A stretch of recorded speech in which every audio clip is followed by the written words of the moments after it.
ምዕራፍ 12 ከዕለታት ግማሽ ቀን። የዛሬ 13 ዓመት እግዚአብሔር ለመሆን ተመኝቼ ነበር። አልተሳካልኝም። እግዚአብሔር መሆን ስላልተሳካልኝ በቃ ለምን ሰይጣን አልሆንም የሚል ሐሳብ ውል ብሎብኝ ሰይጣን ለመሆን ሞከርኩ። እሱም ቢሆን እንዲህ እንደሚወራው ቀላል አልነበረም። ክፋት በሰይጣን እጅ ያምር፣ ሲይዙት ያደናገር። እንግዲህ ሁለቱንም ካልሆንኩ ራሴን ልሆነውና የመጣውን ልጋፈጠው ብዬ እግዚአብሔርነትና ሰይጣንነትን ልለካው ልቅ ያስቀመጥኩትን እኔነት ፍለጋ ዙሪያዬን ባስስ ራሴም የለሁም። ይህ ደግሞ ማን ነው እስክል ራሴን ፈጽሞ የማላቀው አዲስ ፍጡር ሆኖ አገኘሁት። ይሄው 13 ዓመት። ጊዜ ፈጣን ነው። እንደ ደራሽ ጎርፍ ጠራርጎ የማይወስድብን እያግበሰበሰ ማምጥቶ የማይጭንብን ጉድ የለም። የ12ኛ ክፍል የማትሪክ ውጤት የተነገረበት ሰሞን ነበር። ከብዙዎች ተመርጠን ወደ ዩኒቨርሲቲ የመግቢያ ከፍተኛ ውጤት ስላመጣን በምድር ላይ መክፈት የማንችለው በር የለም የሚል የወጣትነት የዋህ ትዕቢት ወጣት ልባችንን የሞላበት ጊዜ። የሰፈሩ ወጣቶች ሴቶች እናንተ ልጆች ያሻቸውን ጠይቁን በሚል ዘወርዋራ ፈገግታ የእድሜ ኩያ ያልሆነን ሁሉ ለትልቅ ሰው ከሚሰጥ አክብሮት ጋር ይሽኮረመሙልን የነበረበት ጊዜ። ለእናንተ ያልሆነ ሴትነት አይነት ትምህርት ላይ ደከም ያሉ የሰፈራችን ልጆች በወላጆቻቸው እንደነሱ አትሆኑም እየተባሉ ስማችን ከኩርኩም ዝናብ በፊት እንደ መብረቅ ጆሮአቸው ላይ ይንባረቅባቸው የነበረበት ጊዜ። ምን ነው እነዚህ ልጆች ከዚህ ሰፈር በነቀለልን ብለው በሆዳቸው ሳይረግሙን አልቀሩም። መማር ባይሆንላቸው መራገም አያቅታቸው። አላፊ አግዳሚው በኩራት ፈገግ ይልልን በነበረበት ጊዜ ይህም ፈገግታ ትምህርት ሚኒስቴር ዕውቅና ሰጥቷቸው ከተፈተንን ኬሚስትሪና ማትማቲክስ ምናምን ሰብጀክቶች በላይ የሰፈሩ ሰው በአደራ ሰጥቶን በከፍተኛ ውጤት ላለፍነው በጎ አርያነት ነፍሳችን ካርድ ላይ ከሚሰጠው በነበረ ጊዜ ያን ጊዜ ህይወት ያለ የሌለ እንደ በረዶ የነጣ ጥርሷን ፈገግ ብላ ታሳየን የነበረችበት የክረምት ወር ነበር። ለኔና ለጓደኛዬ መሐሪ ምን ጓደኛ ናቸው እነዚህ ወንድማማቾች እንጂ እማምላክን ይሉ ነበር የሚያውቁን ሁሉ። አልተጋነንም። አንድ ሰፈር ነው ተወልደን ያደግነው። በቤታችንና በቤታቸው መሃል ያሉት 5 ቤቶች የሰፈሩ ልጆች ኳስ የምንጫወትበት አቧራማ ሜዳ ብቻ ነበሩ። የማሪ እናት ዝንጥ ያለች የቢሮ ሰራተኛ ነበረች። ማሚ የምንላት መልከ መልካም እናት፣ ሀገር ምድሩ እትዬ ሎሚ የሚላት ዘርፋፋ ባለከሽከሽ ቀሚስ በመቀነት ሸብ አድርገው ነጠላ በሚያጣፉ እናቶች መሃል ጉልበቷ ድረስ ያጠረ ቀሚስ የምትለብስ ቀጥ ያለ አቋሟ ያላትና ጸጉሯን ባጭሩ የምትቆረጥ በውቅ የተቀረጹ አምዶች በመሳሰሉ ውብ ጠይም እግሮቿ በተራመደሽ ቁጥር እንደ ሙዚቃ በተመጠነ ርቀት ቋ ቋ ቋ የሚል ድምጽ በሚያወጣ ባለ ረጅም ተረከዝ ጫማ የምታረግ ዘመናዊ ናት።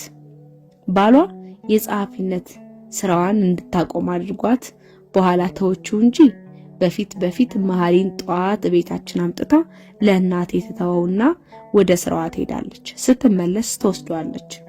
አብረን ያደግነው ነገሩ ዋጋ ተቆርጦለት የልጅ ጠባቂነት አይሆን እንጂ ለቤተሰቦቼ በሰበብ አስባቡ ገንዘብም ቁሳቁስም መደገፍ አይቀርም ነበር። ከዚያ እድሜያችን ጀምሮ እኔም ሆንኩ መሐሪ ሌሎች የመንደሩ ልጆች ጋር ቅርበታችን እንብዛም ነበር። ማሚ ሁለታችንም ግራና ቀኝ ይዛ ቄስ ትምህርት ቤት ስትወስደን ትዝ ይለኛል። በህፃንነት እድሜያችን 5 ዓመት ቢሆንን ነው። ያን መንገድ ላይ ሰላም ያሏትን ሰዎች ስም ዝርዝር ብባል አንድ ባንድ አስታውሳቸዋለሁ። በተለይ ወንዶቹ የሚያሽቆጠቁጣቸው ነገር ነበር።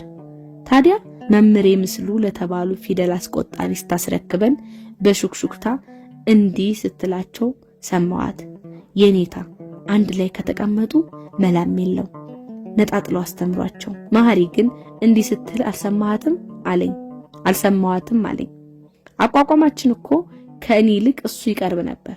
ስንት ዓመት አልፎ ካደግን በኋላ ማሚን ስንጠይቃት ውይ በምን አስታወስከው ልጄ ብላ በሳቅ ፍርስ አለችና ብያቸዋለሁ እውነትህን ነው ብላ አመነች። መሐሪ እየሳቀ የሆነ ሸባ ነገር አይረሳም አለ። ሁልጊዜም ዝንጉነቱን የሚያስተባብለው እኔን ነገር ከነከስኩ የማለቅ ሽማግሌ በማድረግ ነበር። ጎን ለጎን ተቀምጠን ሰዎች ለሁለታችንም ያወሩልንን አለፍ ስንል ምን አሉ ብሎ የሚጠይቅበት ጊዜ ብዙ ነው። ለዙሪያው ቸልተኛ ነበር። መምህሬ ምስሉ የማሚን አደራ ለመጠበቅ በቁጣም በአለንጋም ሊነጣጥሉ ብለውን አልሆን ሲላቸው እኒህ ልጆች እንደ ዳዊትና የዮናታንን ጓደኝነት ነፍሳቸው አብሮ የተሰፋ ነው ከሚል ምሳሌ ጋር እንደ ፍጥርጥራችሁ ብለው ተውን። ለረጅም ጊዜ ዳዊትና ዮናታን ረባሽ የቄስ ትምህርት ቤት ሕፃናት ይመስሉ ነበር። ሩሃናት በኋላ በመጽሐፍ ቅዱስ ውስጥ ያሉ ጓደኛሞች መሆናቸውን የነገረችን። ሰንበት ትምህርት ቤት ተማርኩ ብላ ይህንንም የነገረችን ቀን አብረን ሰምተን ዞር ስትል መሐሪ ምን አለች ብሎኛል። አድጎም አልለቀቀውም። ከዚያን ጊዜ ጀምሮ 12ኛ ክፍል እስክንደርስ እኔና መሐሪ ተነጣጥለን አናውቅም። አንድ ክፍል፣ አንድ ወንበር፣ አልፎ አልፎ ጎን ለጎን ያሉ ክፍሎች ግን አንድ ትምህርት ቤት ነበር ያሳለፍነው። 10ኛ ክፍል ስንደርስና መሐሪ ሩዋ ከምትባል ልጅ ፍቅር ሲጀማምረው ነበር ሶስተኛ ሰው አብሮኝ የታየው። ያኔ ታዲያ ሩሃን ወደድኩ ሲል ባይወዳት ነበር የሚገርመኝ። ሁላችንም ብርክ ያዘን። ነገሩ ጋሼ ጋር ከደረሰ ሁለታችንም ከገጸ ምድር ያጠፋናል የሚል ፍርሃት ነበር ያራደን። ጋሼ የምንለው የመሐሪን አባት ነው። ጋሼ ዝናቡ ዶፋ ቢሉት ይሻል ነበርኩ እንባባላለን እኔና መሐሪ ስናመው። ጋሼ ዝናቡ ሲቆጣ ቁጣው ልክ እንደ እርደ መሬት ከሰው አልፎ የቤቱን ዕቃዎችና የግቢውን ዛፎች የሚያንዘፈስፍ ይመስል ነበር። ፊቱ የማይፈታ ረጅም ቦክሰኛ የሚመስል ሰው ነበር። ዳኛ ስለሆነ ነው መሰል ቤታቸው ፍርድ ቤት ነበር የሚመስለኝ። ማሚም ተሽቆጥቁጠው ነው የሚኖሩት። ደግነቱ ቁጣው በ4 ዓመት አንዴ የሚከሰት የተፈጥሮ አደጋ አይነት ነበር። ያንን መሬት አንቀጥቅጥ ቁጣውን ያስነሳሉ ተብለው በቤተሰቡ የታወቁና ቤተሰቡ እንደተጣላ የኤሌክትሪክ ሽቦ ላለመንካት የሚጠነቀቋቸው እንደ 10ቱ ትዕዛዛት ከቤተሰቡ አልፎ በእኔም ልብ በፍርሃት ፊደላት የተቀረጹ ምክንያቶች ቢበዙ ከ3 አይበልጡም ነበር። የመጀመሪያው ምክንያት ዝርዝሩ አይገባኝም። እንዲሁ በቤታቸው ጎራ ባልኩበት ጊዜ ሁሉ ከለቃቀምኩት ደመነፍሳዊ መረጃ ገባኝ ያልኩት ወደ እውነት የሚጠጋ ጥርጣሬ ነው። በማሚ በሚስቱ እንደሚበሳጭ ይገባኝ ነበረ። ነገረ ስራዋ ያበሳጨዋል። ምን ጊዜ እቤት ሲገባ በአጋጣሚ ቤት ውስጥ ከሌለች በቁጣ ይጠይቃል።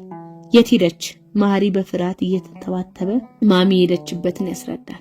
ብዙ ጊዜ ወይ የታመመ ልትጠይቅ አሊያም ለቅሶ ልትደርስ ነው የሚሆነው መልሱ። ጋሽ ዝናቡ ታዲያ የሷ ለቅሶ አያልቅም ይላል። ድምፁ ውስጥ መነጫነጭ አለ። ጋሽ ዝናቡ እንዲህ ይጠይቅ እንጂ ማሚን እቤት ሲያገኛት ደግሞ ሰላም እንኳን ሳይላት አልፎ ነበር የሚገባው። ብዙ ጊዜ እንደ ባልና ሚስት ፈታ ብለው አይነጋገሩም።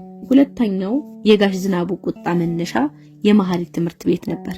መሐሪ በምንም ምክንያት ከትምህርቱ የሚያዘናጋ ነገር ፈጸመ አሊያም ዝቅተኛ ውጤት አመጣ ማለት በቃ ቤቱ በአንድ እግሩ ቆመ። እንግዲህ በቀላሉ ቁጣ ተብሎ የሚታለፍ አይነት አልነበረም። ከዚህ ቁጣ ጋር ለመጀመሪያ ጊዜ የተዋወቁት እኔና መሐሪ የ5ኛ ክፍል ተማሪዎች እያለን ነበር። እስከዚያ ድረስ እንኳን ከክፍል ከአጠቃላይ ትምህርት ቤቱ አንደኛ እየወጣን የምናልፍ ልጆች፣ በዚህ ዓመት መሐሪ ከክፍሉ ተማሪዎች 4ኛ እኔ 5ኛ ደረጃ ወጥተን ወደ 6ኛ ክፍል ተዘዋወርን። መዘዋወር አይበለው ለውጤታችን ማሽቆልቆል ምክንያቶች ሙዚቃ፣ ስነ ስዕልና እጅ ስራ የሚባሉ ትምህርቶች ነበሩ። ለማሳበብ ሳይሆን የእውነትም እነዚህ ትምህርቶች ነበሩ የነጀሱን። ደግሞ 3ቱንም የትምህርት አይነቶች አንወዳቸውም። በተለይ የእጅ ስራ የሚባለው የትምህርት ክፍለ ጊዜ ደመኛችን ነበር። አስተማሪዋ ወደ ክፍላችን ስትገባ አንዳች ከአንታርክቲካ ድረስ ትከሻዋ ላይ ተፈናጦ የመጣ የሚመስል ቀዝቃዛ አየር ተከትሏት ይገባና ክፍሉን ይሞላዋል። ደግሞ ለክፋቱ ከዚያ ስቂኝና ክፍሉን ሳቅ በሳቅ ከሚያደርገው የሂሳብ አስተማሪያችን ቀጥሎ ባለው ክፍለ ጊዜ ነበር የምትገባው። በሳቅ በጨዋታ በጥያቄና መልስ በጭብጨባ ልክ እንደ ብረት ግለን ቁጥሮችን እንደ ጥይት ስንጠፋ ያች አስተማሪ ቀስ እያለች ስትገባ በጋለ ብረት ላይ እንደተደፋ ቀዝቃዛ ውሃ ቸስ ያልን ይመስለኛል። የሌላውን ተማሪ እንጃ፣ እኔ ግን ብርድ ነበር የሚለኝ። ነገረ ስራዋ ሁሉ የሚሸክክ ሴትዮ፣ በፊቷ ላይ ሳቅም ቁጣም የለም። ድምጿ ዝቅም ከፍም አይል። ራሷ ከጅብሰም ምናምን ተፈልፍላ የተሰራች እጅ ስራ ነገር ነበር የምትመስለኝ። ገና በመጀመሪያው ቀን የእጅ ስራ የሚባለውን ትምህርት ስንጀምር ሰላም ከሰፈነበት ክፍላችን አሳልፈዋ የእግር ኳስ ሜዳውን ተሻግሮ ወደሚገኘው የእጅ ስራ ክፍል ወደሚባል ህንጻ ወሰደች። ከትልልቅ ጥርብ ድንጋዮች የተሰራና ግራጫ የሸክላ ጣሪያ የተደፋበት ግንብ ቤት ነው። በድንጋዮቹ መገጣጠሚያ ላይ አረንጓዴ ሻጋታ እንደ አረንጓዴ ሽበት የጋገረበት፣ ጣሪያው ላይ ብዙ ሳር ያበቀለበት፣ ለሞላ የወፍ ዘር ድብርታም ዋንሶች ብቻ የሚሰፍሩበት እድሜ ጠገብ ግንብ ቤት ነው። ድሮ ጣሊያን ሰዎች እያሰረ የሚያሰቃይበት እስር ቤት ነበር ይባላል። በመስኮቱ ትክክል በእድሜ ብዛት የዛገ የበቅርጽ ያለው የብረት ጎል አለ። እስረኞችን ከዚያ ክፍል እያወጡ እዚህ ብረት ላይ በስቅላት ይቀጧቸው ነበር። ሆነ ብለው ነው በመስኮቱ ትክክል የሰሩት። እስረኞቹ ሰው ሲሰቀል በመስኮት በኩል አሻግረው እንዲመለከቱና ሞትን ፈርተው ጣሊያንን እንዲተባበሩ ነገሩ ነበር ብቻ ሳይሆን ምስክር ያለው ታሪክም ነው።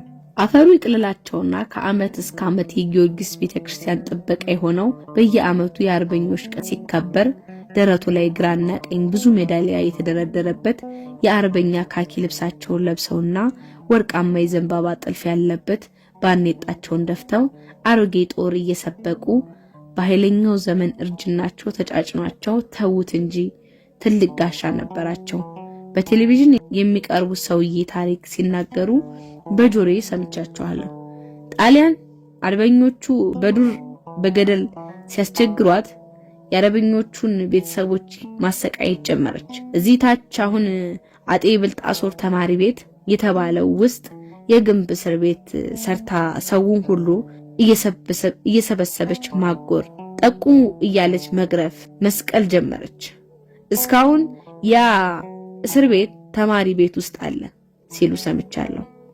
አጼ ብልጣሶር አንደኛ ደረጃ ትምህርት ቤት ማለት እንግዲህ የኛ ትምህርት ቤት ነው። ያች አስተማሪ ታዲያ አሳልፈ የወሰደችን ወደዚያ ክፍል ነበር። ውስጡ በጠራራ ፀሐይ እንኳን የሚያንዘፈዝፍ ብርድ ያለበት ሰፊ አዳራሽ የንብረት ማስቀመጫ ሆኖ በመክረሙና ተጸርቶ ባለማወቁ እምክምክ የሚሸትና በአቧራ የተሸፈነ ነበር። ግማሽ የሚሆነው የአዳራሹ ክፍል ተማሪዎች ከወረቀት፣ ከካርቶን፣ ከጣውላና ከብዙ አይነት ቁሳቁስ በሰራቸው የእንስሳና ሰው ቅርጻ ቅርጾች፣ በተሰባበሩ ወንበሮች፣ በተከመሩ አሮጌ መጽሐፍትና ገና ባልተከፈቱ ብዙ ካርቶን ጠመኔዎች የተሞላ ነበር። እንግዲህ በመጀመሪያ ክፍለ ጊዜ ስሟን እንኳን በወጉ ሳታስተዋውቀን በዚያ ቅዝዝ ባለ ድምጽ ይሄንን አዳራሽ አጽዱ አለችን።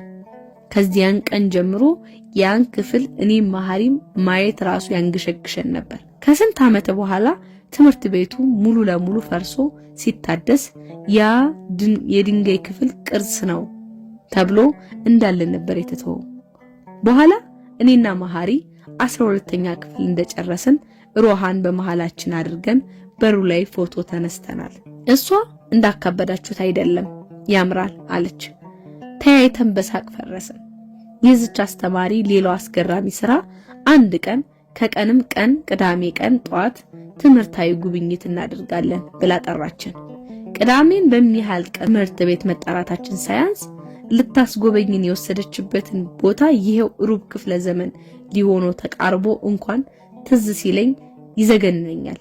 ያው እንግዲህ እሷ እንደምትለውና የድሮ እጅ ስራት ደብተሬ የመጀመሪያ ገጽ ላይ ጽፌው እንደተገኘው የእጅ ስራ ትምህርት መሰረታዊ ዓላማው የተማሪዎችን የፈጠራ ክህሎትና የአምራችነት ፍላጎት ከፍ በማድረግ አምራች ዜጋ ማፍራት ነው። ይህን ክህሎት ያዳበሩና ለእኛ አርያ ሊሆኑት የሚችሉ የእጅ ስራ ጥበብ ባለሙያዎች ወደሚገኙበት ቦታ ነበር ለጉብኝት የወሰደችን። የከተማው ማረሚያ ቤት ከጣሊያን እስር ቤት ወደ ሀበሻ እስር ቤት። የማረሚያ ቤቱ የግንብ አጥር የተሰራበት ድንጋይ የትምህርት ቤታችን የእጅ ስራ ክፍል ከተሰራበት ጋር ተመሳሳይ ነው። ድንጋዩ ብቻ ሳይሆን አሰካኩም አንድ አይነት ነበር።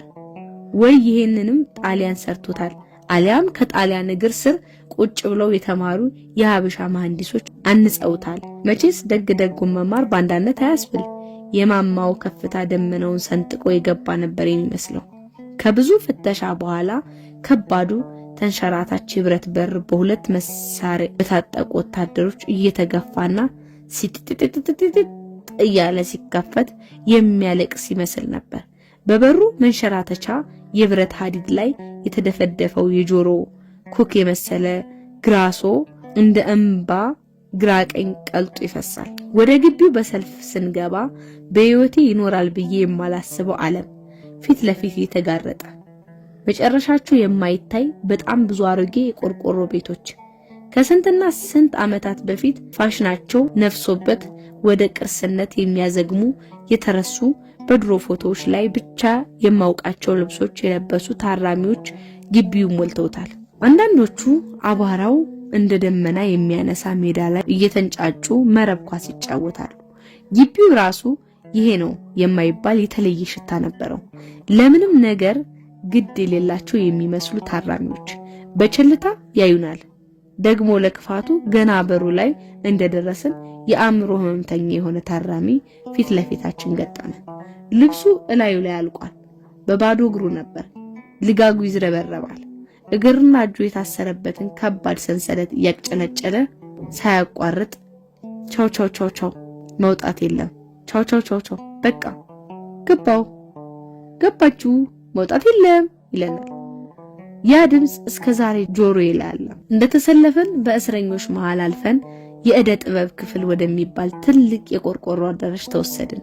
ወደ ውስጥ ስንገባ ብዙ የሽመና ስራ የሚሰሩ ታራሚዎች እግራቸውን ጉድጓድ ውስጥ ቀብረው ነጠላ ጋቢ ይሰራሉ።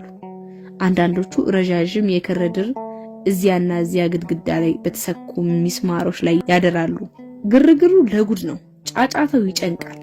አስተማሪያችን ሰብሰብ አደረገችንና ወደሚሰሩት ሰዎች እየሄዳችሁ ምን እንደሚሰሩ፣ እንዴት እንደሚሰሩ፣ የመስሪያ መሳሪያዎቻቸውን ስም ምን እንደሚባል እየጠየቃችሁ ማስታወሻ ያዙ አለችን። ግራ እንደገባን እኔና ማሪ ወደ አንዱ ጸጉሩን ወደ ተላጨ ሸማኔ ጠጋ ብለን ከግራ ወደ ቀኝ ከቀኝ ወደ ግራ የሚወረውራትን ውስጧ የምትተረተር ነጭ ክር ያለባትን መወርወሪያ ስንመለከት ሸማኔው ድንገት በዜማ ተማሪ ውሻ ቀባሪ ውሻ ሲቀብር አነቀው ነብር አለና ልክ እንደ ነብር ጥፍር ጣቱን በቀልድ አጨፍርሮ ሲቃጣን ደንግጠን ወደ ኋላ ስናፈገፍግ ሌሎቹ በሳቅ አውካኩ። ወይ የዘንድሮ ተማሪ ቤት እንዲያው አሁን ምን ሊያስተምሩ እዚህ ሲወላ መጧችሁ አለን። ለራሱ በሚመስል አነጋገር ትኩስ የተላጨው ሞላላ ናቱ ላይ አልፎ አልፎ ቋቁቻና ጠባሳ ነገር አለው። ለምንድን ነው የታሰርከው አልኩት። ድንገት ያልጠበቀው ጥያቄ ስለሆነ እየገረመው ይመስል አንዴ እኛን አንድ ጓደኞቹን ተመለከተና ከት ብሎ ስቆ ረግ ጋዜጠኛ ነውና የላኩብን ጃል ብሎ ሳቀ። ምን አሉ አለ አንዱ ጓደኛው። ለምን ታሰርክ ይለኛል። ከጎኑ ያለ ሌላ ታራሚ ጮክ ብሎ ሚስቱን ገሎ ነው አለ። አሁንም አውካኩ። ለምን አለው መሐሪ ደንግጦ። ፊቱ ጭው ብሎ ነበር። ለሌላ ሰጣበት። ያው የመጀመሪያው ሰውዬ ነበር። ሳቃቸው መቆም አልቻለም። እየተቀባበሉ አውካኩ። በተኛችበት ጨፍጭፎ ሳቃቸው ያስፈራ ነበር። ሰውየው ግን ድንገት ኮስተር ብሎ ልጅ ናችሁ ሸማውን አይታችሁ ሂዱ አለና ወደ ሸመናው ተመለሰ። መወርወሪያውን ሲወረውረው ተስፈንጥራ ወደቀችበት። የተቆጣ ይመስል ነበር። ቀስ ብለን ወደ ሌሎች አለፈን። በእደ ጥበብ አዳራሽ ውስጥ ሸመና፣ ጣውላ ስራ፣ ሰሌን፣ የተለያዩ ጥልፎች የሚሰሩ ታራሚዎች ስናይ ቆይተን ስንወጣ የሚጨስ ትኩስ ክክ ወጥ የተሞላ ትልቅና የተትረከረከ የብረት ባልዲ በማንጠልጠያው በኩል ረጅም እንጨት አስገብተው ግራና ቀኝ ለሁለት የተሸከሙ ሰዎች ባጠገባችን አለፉ። አካባቢው ወጥ ሸተተ። ወዲያው ቀጭን ለጆሮ የሚቀፍ የብረት ደውል ተደውሎ ምሳ እያሉ ታራሚዎች ሲተረማመሱ እኛም እንዳመጣጣችን በሰልፍ ወጣን። ትልቁ የብረት በር እያለቀሰ ሲዘጋ ሁሉም ነገር ከኋላችን ዝም አለ። እጅ ስራም የእጅ ስራ ትምህርትም እስር ቤትም አስጠልቶን ቀረ። እጅ ስራ የተማረ ሰው ሲያድግ የሚታሰር ይመስለኝ ነበር። ከጉብኝቱ በኋላ በነበረን የእጅ ስራ ክፍለ ጊዜ ስለ ጉብኝቱ ጥያቄ ካላችሁ ጠይቁ በተባልነው መሰረት መሐሪ ቀድሞ እጁን አወጣና ቲቸር እስረኞቹ ግን ለምን በሌሊት አያመልጡም ብሎ ጠየቀ። ቲቸር ምንም ሳትናገር ቆማ መሐሪን ስታየው ቆየች። እናም ረጋ ባለ ድምጽ እንዲህ አለችው፣ ሌላ ጥያቄ ያለው ይህ ሁሉ ነገር ሳያንሰን አስተማሪያችን ስሩ እያለች የምታዘው ነገር ሁሉ ያበሳጨን ነበር። እኔና መሐሪ አንድም ቀን የምታዘውን ሰርተን አናውቅም። ከሙቅና ከወረቀት ሳህን ስሩ አለችን። ድፍን የክፍሉ ልጅ የወረቀት ሳህኑን 7 ቀን ያደረ ደረቅ ቂጣ አስመስሎ ሲመጣ ደግሞ ሽታው ሲያስጠላ ሁለታችንም ባዶ እጃችንን ቁልጭ እያልን ተገኘን። ከ20 ሰጠች። ከ20ም ከ20ም ስትሰጥ ፊቷ ላይ ምንም የተለየ ስሜት አይነበብም ነበር። የመሐሪን እናት ማሚ ስለሙቁ ስንነግራት ፈገግ ብላ መስራት ነበረባችሁ አለችን። ተባብረን ልናሳምናት ሞከርን። እንዴ ማሚ ስንት ህዝብ በሚራብበት ሀገር በእርዳታ የሚገኝ ስንዴ ለእጅ ስራ እያልን ትክ ብላየችና ወሬኞች ብላ ወደ ስራዋ ሄደች። ፊቷ ላይ ግን ፈገግታ ነበር። ማሚ ሁል ጊዜ እኛ ጋር ስታወራ ፊቷ ላይ ወይ ለይቶለት የማይፈነዳ አሊያም ለይቶለት የማይከስም ልክ እንደ ጧት ጤዛ የተንጠለጠለ ውብ ፈገግታ ነበር።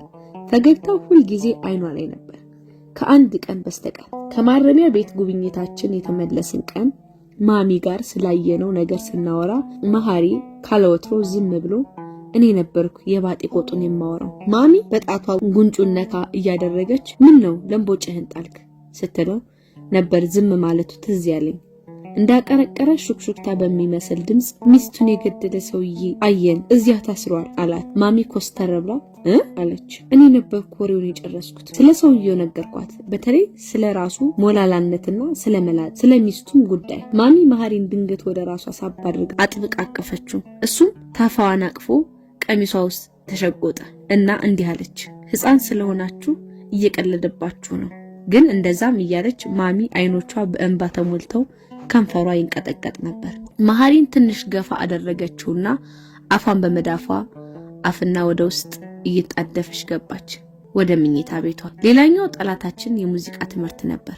ሙዚቃ አስተማሪያችን ከዓመት በፊት የትምህርት ቤታችን ሜዳ የሚጠበው ስፖርት አስተማሪ ነበር። የመኪና አደጋ ደርሶበት ግራ እግሩ በከባድ ጀሶ ተጠቅልሎ በአንድ የብረት ምርኩዝ እየታገዘ መሄድ ከጀመረ በኋላ ነው የሙዚቃ አስተማሪ ሆነው። ድፍን መንፈቅ ዓመቱን ውጭ ሜዳ ላይ እያስወጣ ተጫወቱ ይለንና አንድ ዛፍ ስር ተቀምጦ ጥርሱን በቀጭን የወይራ እንጨት እየፋቀ ያይናል። የፈተና ቀን ሲደርስ ግን በየተራ ተማሪ ፊት እየወጣችሁ ዝፈኑ 50 ማርክ አለው አለ። እዚች ሀገር እንኳን እኛ ዘፋኙ ራሱ 50 ማርክ አያገኝም እያን አላቅጠን እኔና መሐሪ ብንደረግ ብንሰራ አንዘፍን ማለት። ዝፈኑ ስትባሉ ማልቀስ ከፈልጋችሁ ጥሩ ብሎ ከ50 0 አከናነበን። በኋላ ጎበዝ ተማሪዎች ናቸው እባክህ በሌላ መንገድ ቢሆን ፈተናቸው ተብሎ በስም ጠሪያችን አማላጅነት ተለምኖና አዝኖልን፣ እኔ ግን ስጠረጥር ጎበዝ ነን በሚል ትዕቢት ተወጥረው የሙዚቃ ክፍለ ጊዜን እንደናቁ አስተነፍሳቸዋለሁ በሚል ቂም በቀል እያንዳንዱ ጥያቄ 10 ነጥብ ያለው የቃል ፈተና ፈተነ። አንደኛ በገና ስንት ክር አለው? ባስብ አልበጠልኛለኝ። መቼም መንፈሳዊ ነገር ላይ 7 ቁጥር አይጣፋም ብዬ 7 አልኩ። ፊቱ ላይ የነበረው ቁጣ በሆዱ ለ7 ይቁረጥ የሚል አስመስሎት ነበር። ከፈተናው በኋላ እልህ ይዞን ሰፈራችን ወዳለው መድኃኔዓለም ቤተክርስቲያን መዝሙር ቤት ሄደን መዝሙር ቤቷ በር ላይ ተቀምጦ ያገኘነውን ዘበኛ በገና ስንት ክር አለው ስንለው እኔ አላቅም መርጌታ ሲመጡ ጠይቁ ብሎ በቆምንበት ረሳን። በገናው እኮ ከኋላው ነበር። እሺ እንቁጠረው ስንል መርጌታ ካልፈቀዱ አይቻልም ብሎ ጠመመ። በዚያው ረሳነው። ሁለተኛ እምቢልታ ከምን ይሰራል? እምቢልታ ራሱ ምን እንደሆነ አላውቅም። እምቢልታ ማለት ብሎ በሚነጫነጭ ድምጽ በሰፊው አብራራልኝ። ያውም ያልጠየቀው ነጋሪት ሁሉ ጨምሮ። የሆነ ሆኖ አልመለስከውም ከሚል መደምደሚያ ጋር ስለ እምቢልታና ነጋሪት የዚያን ቀን አወቅኩ። ሶስተኛ አራቱ የኢትዮጵያ የሙዚቃ ቅኝቶች ምን ናቸው? ትዝታ ብዬ ጀመርኩ። ሌሎችን ማወቅ አልቻልኩ። መምህሩ በስክሪፕቶ ጫፍ ጠረጴዛውን ሲጠቀጥቅ ቆየና ትክ ብሎ እየተመለከተኝ ሌላው ይቅር ሰው እንዴት አምባሰል ይጠፋዋል? እንዴት ባቲ ይጠፋዋል? አላየንም ጎበዝ ተማሪ አለና ወደ ቀጣይ ጥያቄው አለፈ። አራተኛ 3 የክር የሙዚቃ መሳሪያዎች ጥቀስ። ይሄ ሰውዬ የሙዚቃ አስተማሪ ነው ወይስ የዳንቴል ስራ ክር ብሎ ሊሞተው እንዴ እያልኩ በውስጤ ክራር፣ በገና፣ ጊታር ተመስገን አለ። አነጋገሩ ያበሳጭ ነበር። በጣም ያበሳጨኝና ሰውየው ነገር መፈለጉ ይገባኝ ከዚህ ሁሉ ጥያቄ በኋላ ወደ መጀመሪያው ነገር ሲመለስ ነበር። የምታውቀውን የአንድ ዘፈን አዝማች በዜማ አንጎራጉር፣ አስተማሪ አይጥመድ። ከዛም ብሶቱን ተነፈሳት። ስም ጎበዝ ሆነህ ናት። ስማ ጎበዝ ሆነህ ናሳ ብትቀጠር ጨረቃ ማርስ ብትረግጥ ካለ ባህሪ ዋጋ የለውም። ዋናው ትህትና ነው። ይቺ ሀገር ገና ከጥንት ከአክሱምና ከዛግዌ ዘመን ጀምሮ ስንት ሊቃውንት ስንት ጠቢባን ነበራት አሏት። አዋቂ ነጥፎባት አያውቅም። ትህትና ነው ዋናው ትህትና። እኔ ተፈሪ 23 ዓመት ሳስተምር ማንም እከሌን ፈትን እከሌን ፈተና ቀይርለት ብሎኝ ያውቅ ብሎ ግማሽ ዛቻ ግማሽ ፉከራ የቀላቀለ ረጅም ምክር ከመከረ በኋላ መሐሪን ጠራው። መሐሪም የኔ ውጣ ነበር ያጋጠመው። በሕይወት ዘመኔ ለመጀመሪያ ጊዜ ከ123 ያመጣሁት ትምህርት ሆነ። የሚገርመው ነገር መሐሪ ከ135 ማምጣቱ ነበር። እንዴት 35 ሰጠህ ብሎ ዘፈንኩ አለኝ። ከምርህ ነው? ታዲያ ጋሽ ዝናቡ እኔንም ማሚንም ከሚገለን ብዘፍን አይሻልም? ከዚያን ቀን ጀምሮ ለስንት ዓመት እኔም ፍቅረኛው ሮሃም ምን እንደዘፈነ እንዲነግረን ብንጠይቀው ብንለምነው ሚስጥር ነው ብሎ ሳይነግረን ቀረ። ባህሪው እንደዚህ ነው። አንድ ነገር ሚስጥር ነው ካለ ለምን አይገሉትም? ትንፍሽ አይልም። በእነዚህ ይዞ ማሽ ትምህርቶች ምክንያት እኔና መሐሪ ተያይዘን ገደል ገባን። መብረቅ የወደቀብን ያህል ነበር የደነገጥነው። ቀድሞ እንዴት እንዳልታየን አልገባኝም። እኔ እንኳን 44ኛ ቦታ እሰይዋን ነው ጤና የምትል እናትና አብርሃም ስትመለስ ታሳየኛለህ እስቲ ሂድና እቁብ ከፍለና በሚል አባት ተባርኪያለሁ። ለመሐሪ ነበር ሁለታችንም የደነገጥነው። እንዲያውም ያንን ካርድ ይዘን ስንመለስ እንደ ፍጥርጥርህ ብዬው ወደ ቤት ሊሄድ ነበር። መሐሪ ግን በቁጣ ቦግ ብሎ እኔን አጋፍጠኝ ልትሄድ ነው እንዴ አታስብም ሲለኝ አሳዝኖኝ አብሬው መብረቅ ልመታ እግርና እግሬን በፍርሃት እየተጋጨ ወደነ መሐሪ ግቢ ዘለቀን። ያ በሰላሙ ቀን እንደ እብድ ስንቦርቅበት የሚጠበን ግቢ ፈንጅ የተቀበረበት የጦር ሜዳ የሆነ ይመስል በጥንቃቄ ፈተናው ኋላ ሆነን እየተራመድን ወደ ዋናው ቤት ተጠጋን። ገና በረንዳው ላይ ስንደርስ ነበር ጋሽ ዝናቡ የሚወዛወዝ ወንበሩ ላይ ተደላሎ እሺ ጎረምሶች በሚል አስፈሪ ድምጽ የተቀበለን። እኔና መሐሪ ተያየን። እንዴት በዚህ ሰዓት ጋሽ ዝናቡ በረንዳ ላይ ተገኘ? ገና ከቀኑ 5 ሰዓት አካባቢ ነበር። ጋሼ ብዙ ጊዜ ስራ ከሌለው ከምሳ ሰዓት በኋላ ነበር በረንዳ ላይ ተቀምጦ የሚያሳልፈው። የተቀመጠበት ወንበር ደጋን በመሳሰሉ ግማሽ ክብ እግሮች ወደፊትና ወደ ኋላ በተንቀሳቀሰ ቁጥር በተረት እንደሰማነው ጭራቅ ጥርስ ቀርጨጭ የሚል ድምጽ ያወጣል። መሐሪ ካርዱ ከእጁ አምልጦት ወደቀ። ጋሼ ዝናቡ ወንበሩን ማወዛወዙን አቆመና እጁን ወደፊት ዘርግቶ እስቲ አምጣው አለ። አይኑን በወደቀው ካርድ ላይ ተክሎ መሐሪ መንቀሳቀስ ስላልቻለ እኔ ያለ የሌለ ድፍረቴን አሰባስቤ ካርዱን አነሳሁና ደረጃውን ወጥቼ ሰጣሁት። ካርዱን አሰጣጤ ለሆነ ተናካሽ እንስሳ ስጋ እንደሚወረውር ሰው በጥንቃቄ ነበር ከነ እጄ እንዳይወስደው። ከዘላለም የረዘመ ለሚመስል ጊዜ ካርዱን ሲመረምር ቆይቶ በረጅሙ ብሎ አቃሰተ እና እዚህ መርዶ ላይ የሚፈርም አባት አለኝ ብለህ አንከራተ መጣ ብሎ በሚያስደነግጥ ፍጥነት ምንጥቅ ብሎ ሲነሳ ሁለታችንም ወደ ኋላ ሸሸታን። ጋሼ ተነስቶ ሲሄድ ተቀምጦበት የነበረው ወንበር ከዚህ ጉድ ሩጦ ማምለጥ ፈልጎ አቅም ያነሰው ይመስል ባለበት ሆኖ ወደ ኋላና ወደፊት ተራወጠ። ወንበሩ ላይ የነበረው በፈዛዛ ቀይ ጨርቅ ከረጢት የተቋጠረው የስፖንጅ ድልዳል ተንሸራቶ መሬት ላይ ወደቀ። መሐሪ በድንጋጤ የተሰነዘረበትን ቡጢ እንደሚከላከል ቦክሰኛ ፊቱን በቀጫጫ ክንዶቹ መሃል ቀብሮ ነበር ወደ ኋላ የሸሸው። ያቺ አቋቋሙ እስካሁን እንደ ፎቶ ቁልጭ ብላ ትታየኛለች። ሸሽቶ ደግሞ ከእኔ ኋላ ነበር የተደበቀው። ጋሼ የቆምንበት ትቶን ወደ ውስጥ ሲገባ እንኳን መሐሪ አላየውም። ነገሩ ጸጥ ሲልበትና የጠበቀው ኩርኩም ሲዘገይ ቀስ ብሎ ከክንዶቹ የመሃል ቀና አለ። የጋሽን አለመኖር ሲያይ ድንገት ማሚን ገደላት ብሎ ወደ ውስጥ ሮጠ። እኔ ባለውበት አንዴ የግቢውን በር አንዴ አባትና ልጅ ተከታትለው የገቡበትን የቤቱን ዋና በር እየተመለከትኩ እንደቆምኩ ከውስጥ የሆነ ከባድ ዕቃ ሲወድቅና ሲሰባበር ሰማሁ። ምን እንደገፋኝ እንጃ በሩጫ ተከትያቸው ገባሁ። ደመነፍሴ ጓደኛዬን ታድግ ብሎ ገፍቶኝም እንደሆነ እንጃ። ከዋናው ቤት ጋር ተያይዞ ወደ ተሰራው ኩሽና በሚወስደው በር ላይ ተቀምጦ የነበረው ተደራራቢ የአበባ ማስቀመጫ ወለሉ ላይ ወድቆ ብትንትኑ ወጥቷል።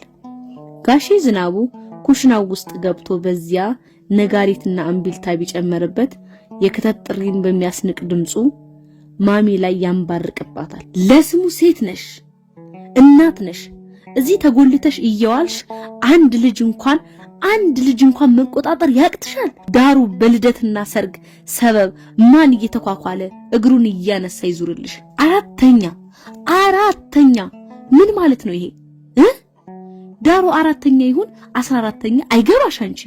አራተኛ ማሚ ምን ማአት ወረደብኝ ብላ ነው መሰል ድምጿ አይሰማም። ለነገሩ እንኳንስ እንዲህ አይነት ውርጅብኝ ፊቷ ቆሞ መመላለስ ቀርቶ በሰላሙ ቀን ንግግሯ የተቆጠበ ነበር። መሐሪ አባቱን ያረጋጋ መስሎት እንዲህ ሲል ሰማሁት። ጋሼ አብርሽ እኮ 5ኛ ነው የወጣው። ወደ ኋላዬ ልሮጥ ነበር። ምን ነካው? እንዴት በዚህ ሰዓት ውስጥ ስሜን ያነሳል እያልኩ ሳስብ ኧረ ይሄ ነው ኤክስኪዩዝ፣ በማህበር ነው የሞት ነው በለኛ። ደግሞ አብርሽ ይባልልኛል። ግም ለግም አብርሃዝ ግም ምድረ ዱክማን ጧ ጥፊ መሆን አለበት። እቆምኩበት ሁኜ ጉንጬ ሲግል ተሰማኝ። ስለዛሽ ጧ ከዚያ በኋላ ሁለታችንም አንስተን አናውቅም። አትምታው፣ ልጄን አትምታው፣ ጆሮ ልታደነቁረው ነው እንዴ? ከዚያም በፊትም ሆነ ከዚያ በኋላ ሰምቼው የማላውቀው የማሚ ቁጣ ድምጽ አንባረቀ። ይቺን ይወዳል ዝናቡ። ለኔ ነው ቢላ ያነሳሽው እኮ ለኔ ግዴውና ነይ አብረን እንኑር አለሽ። ታዲያ መርዛ ይሻልሽም እንደፈለክ በል ብቻ ልጄን ትነከውና ውድ ከራሴ። እስቲያው ምን አለ አብሮት ከሚያጠነው ጓደኛው ጋር ትምህርት ከበዳቸው። እሱ ብቻ አይደለም ይሄ ያስመታል። ደግሞ ወደ 6ኛ አልፈዋል። በቃ ከአንቺም ብሎ ማብራሪያ ሰጪ ወደ 6ኛ አልፈዋል ትላለች እንዴ? በዚህ የሞተ ውጤት ከ5 ወደ 6ኛ ወድቋል ነው የሚባለው። ማለፍ ሁሉ ስኬት አይደለም ከገባሽ። እንዲያውም አብርሃም የሚባል ካንተ የባሰ እንቅልፋም 2ኛ እዚሽ ቤት ድርሽ ይልና ተው እንጂ አልበዛም አለሽ ማሚ። በዛ እንዴ? እንዴት ለልጅሽ ውድቀት ጠበቃ ትሆኛለሽ? እንዲያውም አሳይሻለሁ ብሎ ወደ ሳሎን በቁጣ ሲመለስ እንደ ጨው አመድ ደርቄ በቆምኩበት ተገጣጥመን በረንዳ ላይ ነው ያለነው ብሎ አስቦኝ ሳለ ሳሎን ውስጥ ስላገኘኝ ትንሽ እንደመደናገር አለውና በዚያው ድምጽ ስማንተ 2ኛ እዚህ ቤት አይህና ውርድ ከራሴ 2ኛ ሂዳውን ወጥቼ ወደ ቤት ተፈተለኩ። የእውነት ምርር ያለ ድንጋጤና ሀፍረት ተሰምቶኝ ነበር። እቤት እስክደርስ አልቆምኩም። እቤታችን በር ላይ ስደርስ የከሰል ምድጃ ላይ የተቀጣጠለ እሳት ይዛ ከቤት የምትወጣው እናቴ ጋር ልጋጭ ለትንሽ ተረፍኩ። ምን እያባረረ ነው ብላ እንደመሳቅም እንደመደንገጥም አለች።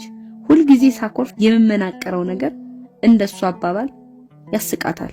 ለእናቴ የሆነውን ነገር አልነገርኳትም።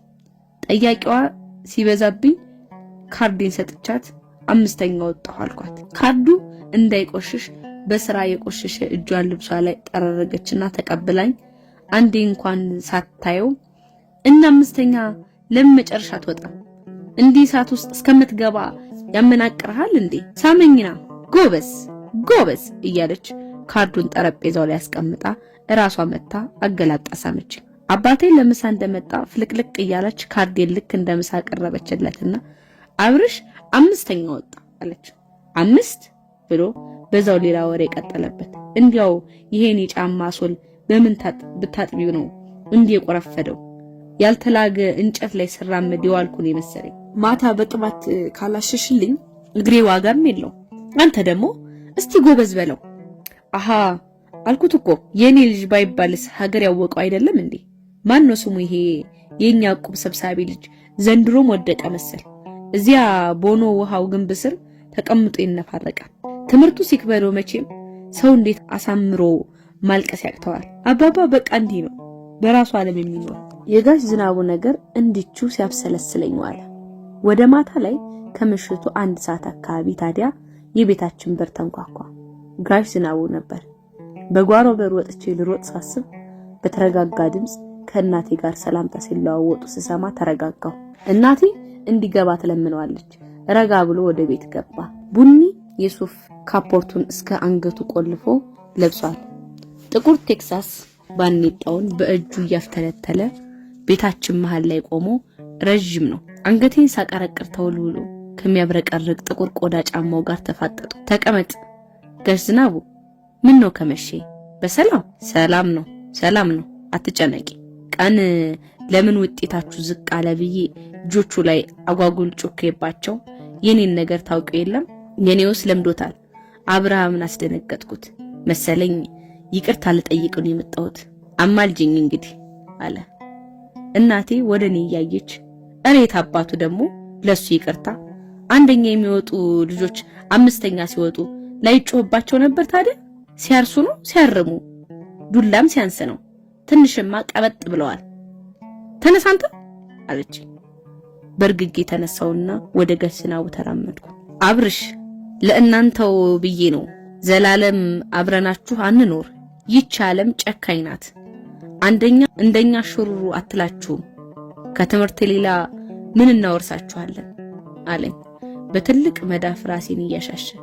ያ ቀን የሰማሁት ድምጽ በምን ጸበል ቢለዝብ ነው እንግዲህ የለሰለሰው? በምን ጸበል ቢለዝብ ነው እንዲህ የለሰለሰው? ከምር አሳዘነኝ። ባይሆን ነገ እክሳለሁ። በሉ ልሂድ፣ እንዲያው ይዤው እንዳላደር ብዬ ነው አለ። እናቴ እራት በልቶ እንዲሄድ ብትለምነውም እምቢ ብሎ ሄደ። በሩ ላይ ቆሜ ግዙፍ ሰውነቱ በጨለማ ውስጥ እየደበዘዘ ሄዶ ከአይኔ ሲሰወር ከበሩ ዞር ስል እናቴ ከኋላዬ ቆማለች። የሆነ ነገር እንድነግራት እየጠበቀች ነበር።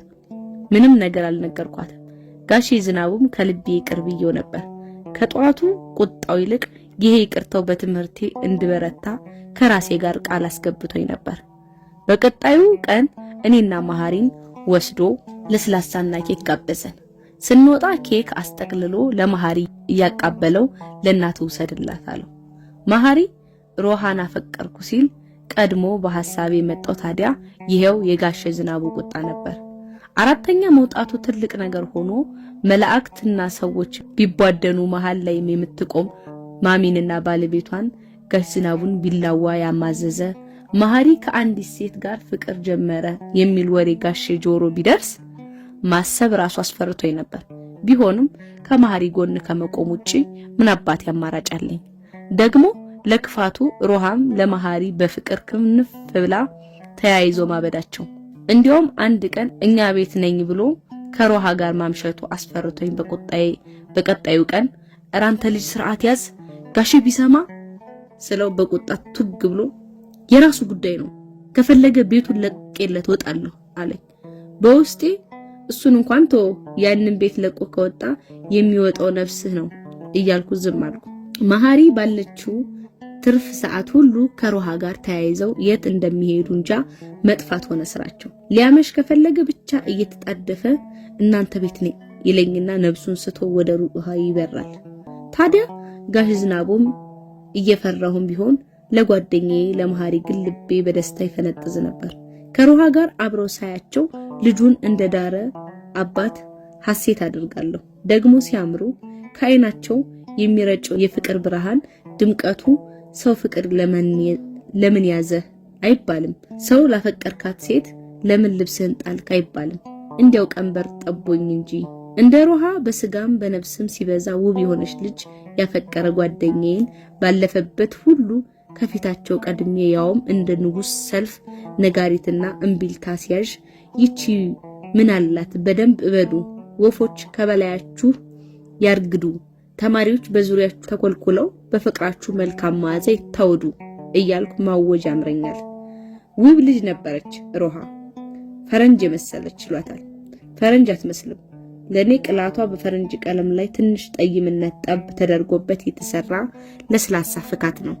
ልክ ወተት ላይ ቡና ጠብ እንደሚደረገው ውብ ነበረች። ውብ በዚያ የውብ ቆዳ መደብ ላይ ምንኛ አይንን ተጠበበበት የምንለው አይኗ ሲያርፍበት ነው። አፍንጫን እንደምን አድርጎ አሳካው የሚለው ከአይኖቿ መሃል እስከ ላይኛው ከንፈሯ የተዘረጋ ቀጭን የገነት መንገድ አስመስሎ ሲያሳምረው ነው። የታችኛው ከንፈሯ ትንሽ ወደታች ወረድ ብሎ ቀበጥ አኩራፊ ያስመስሏታል። የደላው ሰውነት አላት። ከረጅም ሉጫ ጸጉር ጋር ውብ ነበረች ሮሃ። ለ10ኛ ክፍል ተማሪ ይህ ሁሉ ውበት አልበዛም እላለሁ አንዳንዴ። ባየኋት ቁጥር ስሙ በተጠራ የዘራፊዎች መንደር ያውም በጨለማ ወርቅ ተሸከማ የምትሄድ ምስኪን ትመስለኛለች። ከመሬት ተነስቼ ሰዎች የሚጎዷት ይመስለኛል። መሐሪ ጋር በፍቅር አበዱ። እኔም ከዚያ ዝናቡ ከሚባል ሰውዬ ዶፍ ላስጥላቸው ራሴን ዣንጥላ አድርጌ ከበላያቸው ዘረጋው። አስባለሁ፣ ሁልጊዜ አስባለሁ። አምሮዬ እንደ ስፖንጅ መጦ የያዘውን ትላንታችንን ፈሳሽ ትዝታ አድርጎ እየጨመቀ ዙሪያዬን በጨቀየ ነበር ይከበዋል። አረሳም፣ ያየው የሰማሁትን ነገር አረሳም። ሰዎች ነገሬ ብለው የማይመለከታቸውን ነገሮች እንኳን ጨምድዶ ከያዘ የማይለቅ ተፈጥሮ ነው ያለኝ። ቆይቶ ይሄ ተፈጥሮዬ ከኋላዬ እየተከተለ የእኔኑ ጀርባ የሚገርፍ የእሳት ጅራፍ እየሆነ ሲያሰቃየኝ ብጠላውም ልላቀቅ ያልቻልኩት መከራ እንደሆነ ይከተለኛል። እንደ መርሳት ምን ፈውስ አለ? ድንገት ካለምንም ምክንያት ከመሬት ተነስቶ እንደሚሉት በተቀመጥኩበት የሚያናውስ ትውስታ እንደ ደራሽ ጎርፍ እያላጋ ወደ ራቀ ጊዜ ይወስደኛል። ዛሬን አጣጥሜ መኖር አልቻልኩም። ትዝታው ከአእምሮ ያልፎ ሰውነቴም ስለሚያዝለው አልወደውም። ትዝታ ግን ታሪክ ነው። በታሪክና በትዝታ መካከል ያለው ልዩነት ምንድን ነው? ትዝታ ታሪክ ከሆነ ለምንድነው ሰዎች ታሪክ አወርተው ሲጨርሱ ከድካም ይልቅ በወኔ የሚሞሉት? አስባለሁ፣ ወደ ኋላ ተመልሼ አስባለሁ፣ ወደ ልጅነታችን። እኔና መሐሪ የ3ኛ ክፍል ተማሪዎች ሆነን አንድ ነገር ተፈጠረ። አረሳም። ከትምህርት ቤት ሰፈራችን እስከምንደርስ ድረስ መንገድ ላይ የምናደርጋቸውን ነገሮች አንድ በአንድ አስታውሳለሁ። ቦርሳችን በጀርባችን አዝለን መንገድ ለማቋረጥ ግራ ቀኝ እንመለከትና የመኪናዎቹን ርቀት ገምቼ ለመሻገር መንገድ ስጀምር መሐሪ ልብሴን አንቆ ወደ ኋላ ይጎትተኛል። ይሄ ነገሩ ያበሳጨኛል፣ እሱ ደግሞ ድፍረቴ ያበሳጨዋል። እንነዛነዛለን። ገና የትና የት ያለ መኪና የምትፈራው አንተ የገጠር ሰው ነህ እንዴ? የትና የት አይደለም፣ እውር ነህ አታይም? አጠገባችን ደርሶ ነበር። ነዳጅ ማደያው አጠገባችን ነው። እዛ ጋር ነበር መኪናው። ትንሽ ብንጠብቀው ምን ትሆናለህ? ትሞታለህ። መሐሪ መኪና ይፈራ ነበር። እና ቆሜ ላድርልህ ነው? ከፈለክ አንተ ቁምና ደር። ምን አይነቱ ነው? በቆመበት ትቼው መንገዱ በፈጣን ሩጫ ሳቋርጥ ከባዱ የቦርሳውን ማንገቻ ግራና ቀኝ ደረቱ ላይ አንቆ መንገዱን ወዲያና ወዲህ እያየ በሩጫ ይከተለኛል። ቦርሳው ሁልጊዜ ከባድ ነው። የማያጭቀው የማያዝለው ነገር የለም። ድንገት ዝናብ ቢጥል እያለች ማሚ ጃኬት አጣጥፋ ታስገባለታለች። ውሃ ደግሞ ጥሩ ነው ቶሎ ቶሎ ጠጣ ትልና ክዳን ባለው ትልቅ የፕላስቲክ ኮዳ ሞልታ ታሸክመዋለች። አንድም ቀን ግን ጠጥቶት አያውቅም። አንዳንዴ መንገድ ላይ እንራጭበታለን። ጋሽ ዝናቡ በተራው አረፍ ስትል አትራገጥ አንብብ ብሎ የሆነ መጽሐፍ ሸክሙ ላይ ይጨምርለታል። ያኔ ነው ከበደ ሚካኤል የሚባሉ ደራሲ መኖራቸውን ያወቅነው። አንዳንዴ የቦርሳው ክብደት ስለሚያደክመው አግዘኝ ይለኛል። ሂድ ወደዚያ ኩሊ መሰልኩ እንዴ እያልኩ ቦርሳችንን እንቀያየራለን። እየተናጫነጭኩም ቢሆን ሸክሙን መሸከሜ አይቀርም። ታዲያ ሸክሙ ሲበዛብን መቼስ ጋሽ ዝናቡ ማስቆም የማይታሰብ ነው። ማሚን አሳምነን ጃኬትና ውሃውን ለማስተው ተከራከርናት እየተቀባበልን። እንዴ ማሚ አማርኛ መጽሐፍ አለ፣ እንግሊዘኛ መጽሐፍ ትተን መሄድ አንችልም። ሂሳብ መጽሐፍ ይዘን ካልሄድን አስተማሪያችን ያብራል። ምን እንደሚያክል ደግሞ በዛ ላይ ደብተር ተባብረን ስናጣድፋት አንዴ እኔን አንዴ መሃሪን እየተመለከተች ፊቷ ላይ ለይቶለት የማይፈነዳ ሳቅ እንዳረበበ እንደፈለጋችሁ አታድርቁ ኋላ ግን ብላ እጅ ሰጠች። ከመሃሪ ቦርሳ ጃኬትና ውሃ ቀነሰን። መንገድ ላይ ቀላሉን ቦርሳ ወደ ላይ እየጓንን በመያዝ ድላችንን አጣጣምናት። መሃሪ እድለኛ ልጅ አልነበረም፣ በጭራሽ እድለኛ ልጅ አልነበረም። የዚያኑ ቀን ከትምህርት ቤት ስንመለስ ሰማይን ቀዶ የተዘረገፈ የሚመስል ድንገተኛ ዶፍ ወረደ። እቤት ስንደርስ ውሃ ውስጥ ነክረው ያወጧት ድመት መስለን ነበር። በተለይ መሃሪ ለአንድ ሳምንት የቆየ ትክትክ ሲያጣድፈው ከረመ።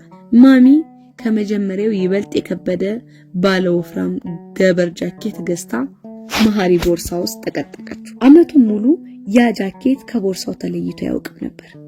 መንገዱን ከተሻገርን በኋላ እየተነጫነጨ መገጨት ከፈለክ ራስ ተገጭ አያገባኝም ይላል።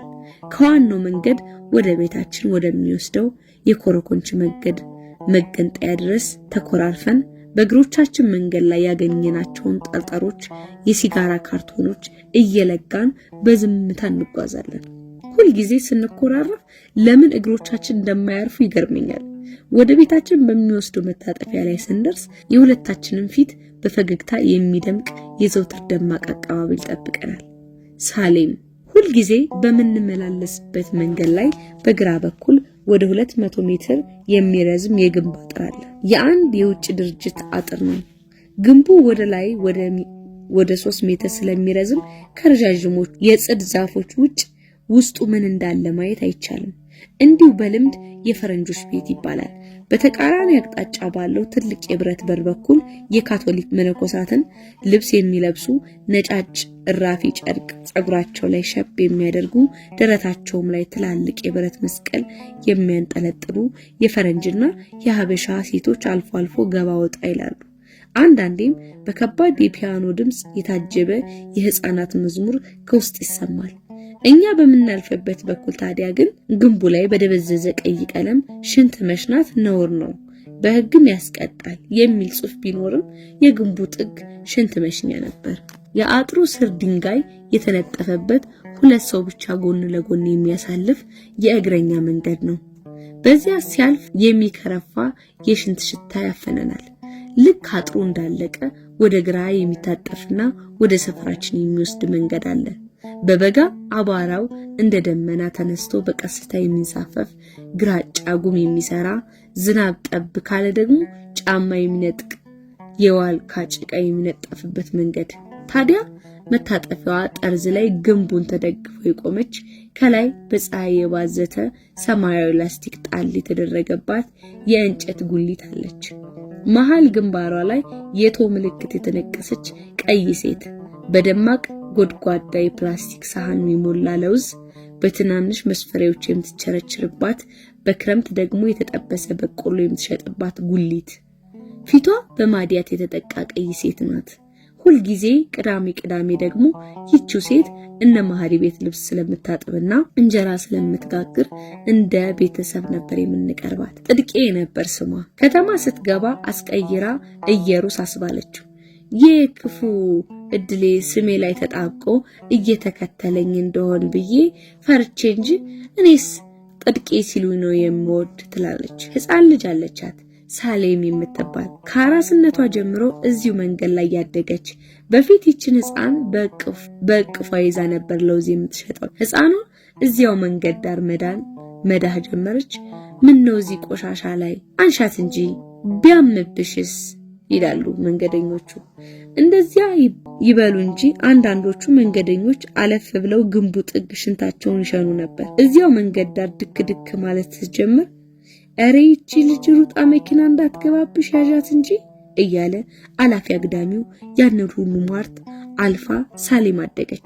መንገደኛ ሁሉ ቆም ብሎ ሳያጫውታትና ሳይሰማት የማያልፍ ቦግ ያለ ቅላት ያላት ሕፃን ነበረች። እንዲያውም አንዳንዴ ለከረሜላ መግዣ እያለ መንገደኛ ለሳሌም የሚሰጣት ሳንቲም እናቲቱ ከምትሸጠው ሳይበልጥ አይቀርም። ኑሮ ሲያባዝነው የዋለው መንገደኛ እንዲጫወትባት መንገዱ ላይ የተቀመጠች ውብ አሻንጉሊት ነበር የምትመስለው። መንግስት ግብር ከፋዩን ህብረተሰብ ዘንባባ ተከልኩ አልጸደቀም።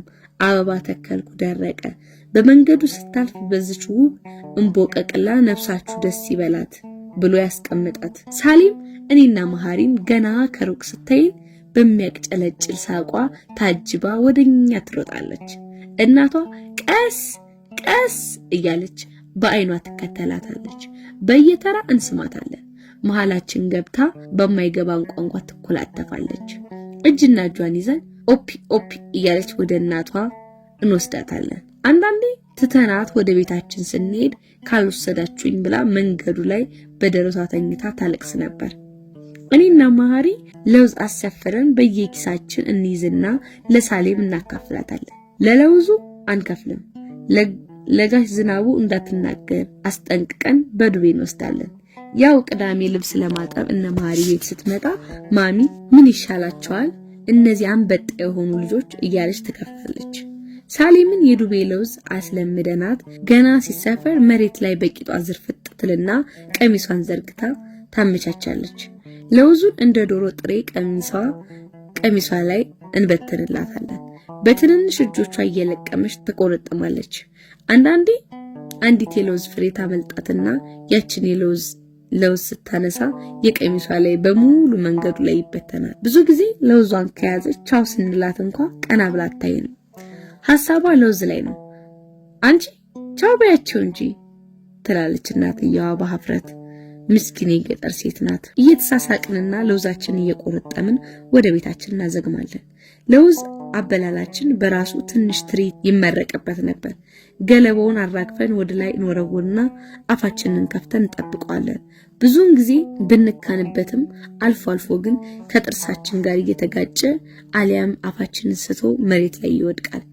አንስተን መብላታችን አይቀርም። ብዙ ጊዜ የሚስተው መሐሪ ነበር። ጥርሳም ስለሆንክ ነው እለዋለሁ። መላፋት እንጀምራለን። እንዲህ ነበር ደርሶ መልሳችን። አንድ ቀን ከትምህርት ቤት ስንመለስ የኢየሩስ ጉሊት ባዶ ሆኖ አገኘነው። የምትቀመጥበት ድንጋይ ብቻ ነበር ያለው። የት ሄደው ነው ተባብለን አልፍ። በቀጣዩም ቀን ባዶ ነበር። በሶስተኛውም ቀን መሐሪ ቤቷ ሄደን እንያት አለኝ።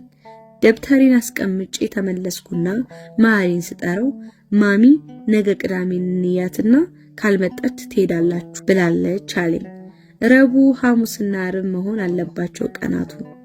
ምክንያቱም በቀጣዩ ቀን ማሚ እንዳለችው ጥድቄ እነ መሐሪ ቤት መታ ነበር። ገና በጧቱ መሐሪ ቤታችን መጣና ሁልጊዜ ስጨነቅ እንደሚያደርገው እጁን እያፍተለተለ ባሏ ደብድቧት ነው የጠፋችው አለኝ። ማን? ጥድቄ መጣች እንዴ አልኩት። ጧት መጣች ልብስ ልታጥብ።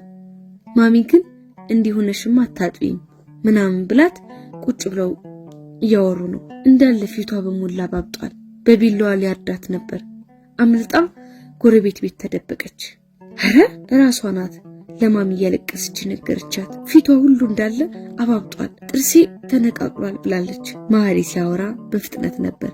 ልክ እሱ ራሱ ሲደበደብ አምልጦ በሩጫ የመጣ አይነት። ሁልጊዜም ሲጨነቅ ወይ ሲፈራ እንደዚህ ነው አወራሩ። ተያይዘን ወደ ቤታቸው ሄድን።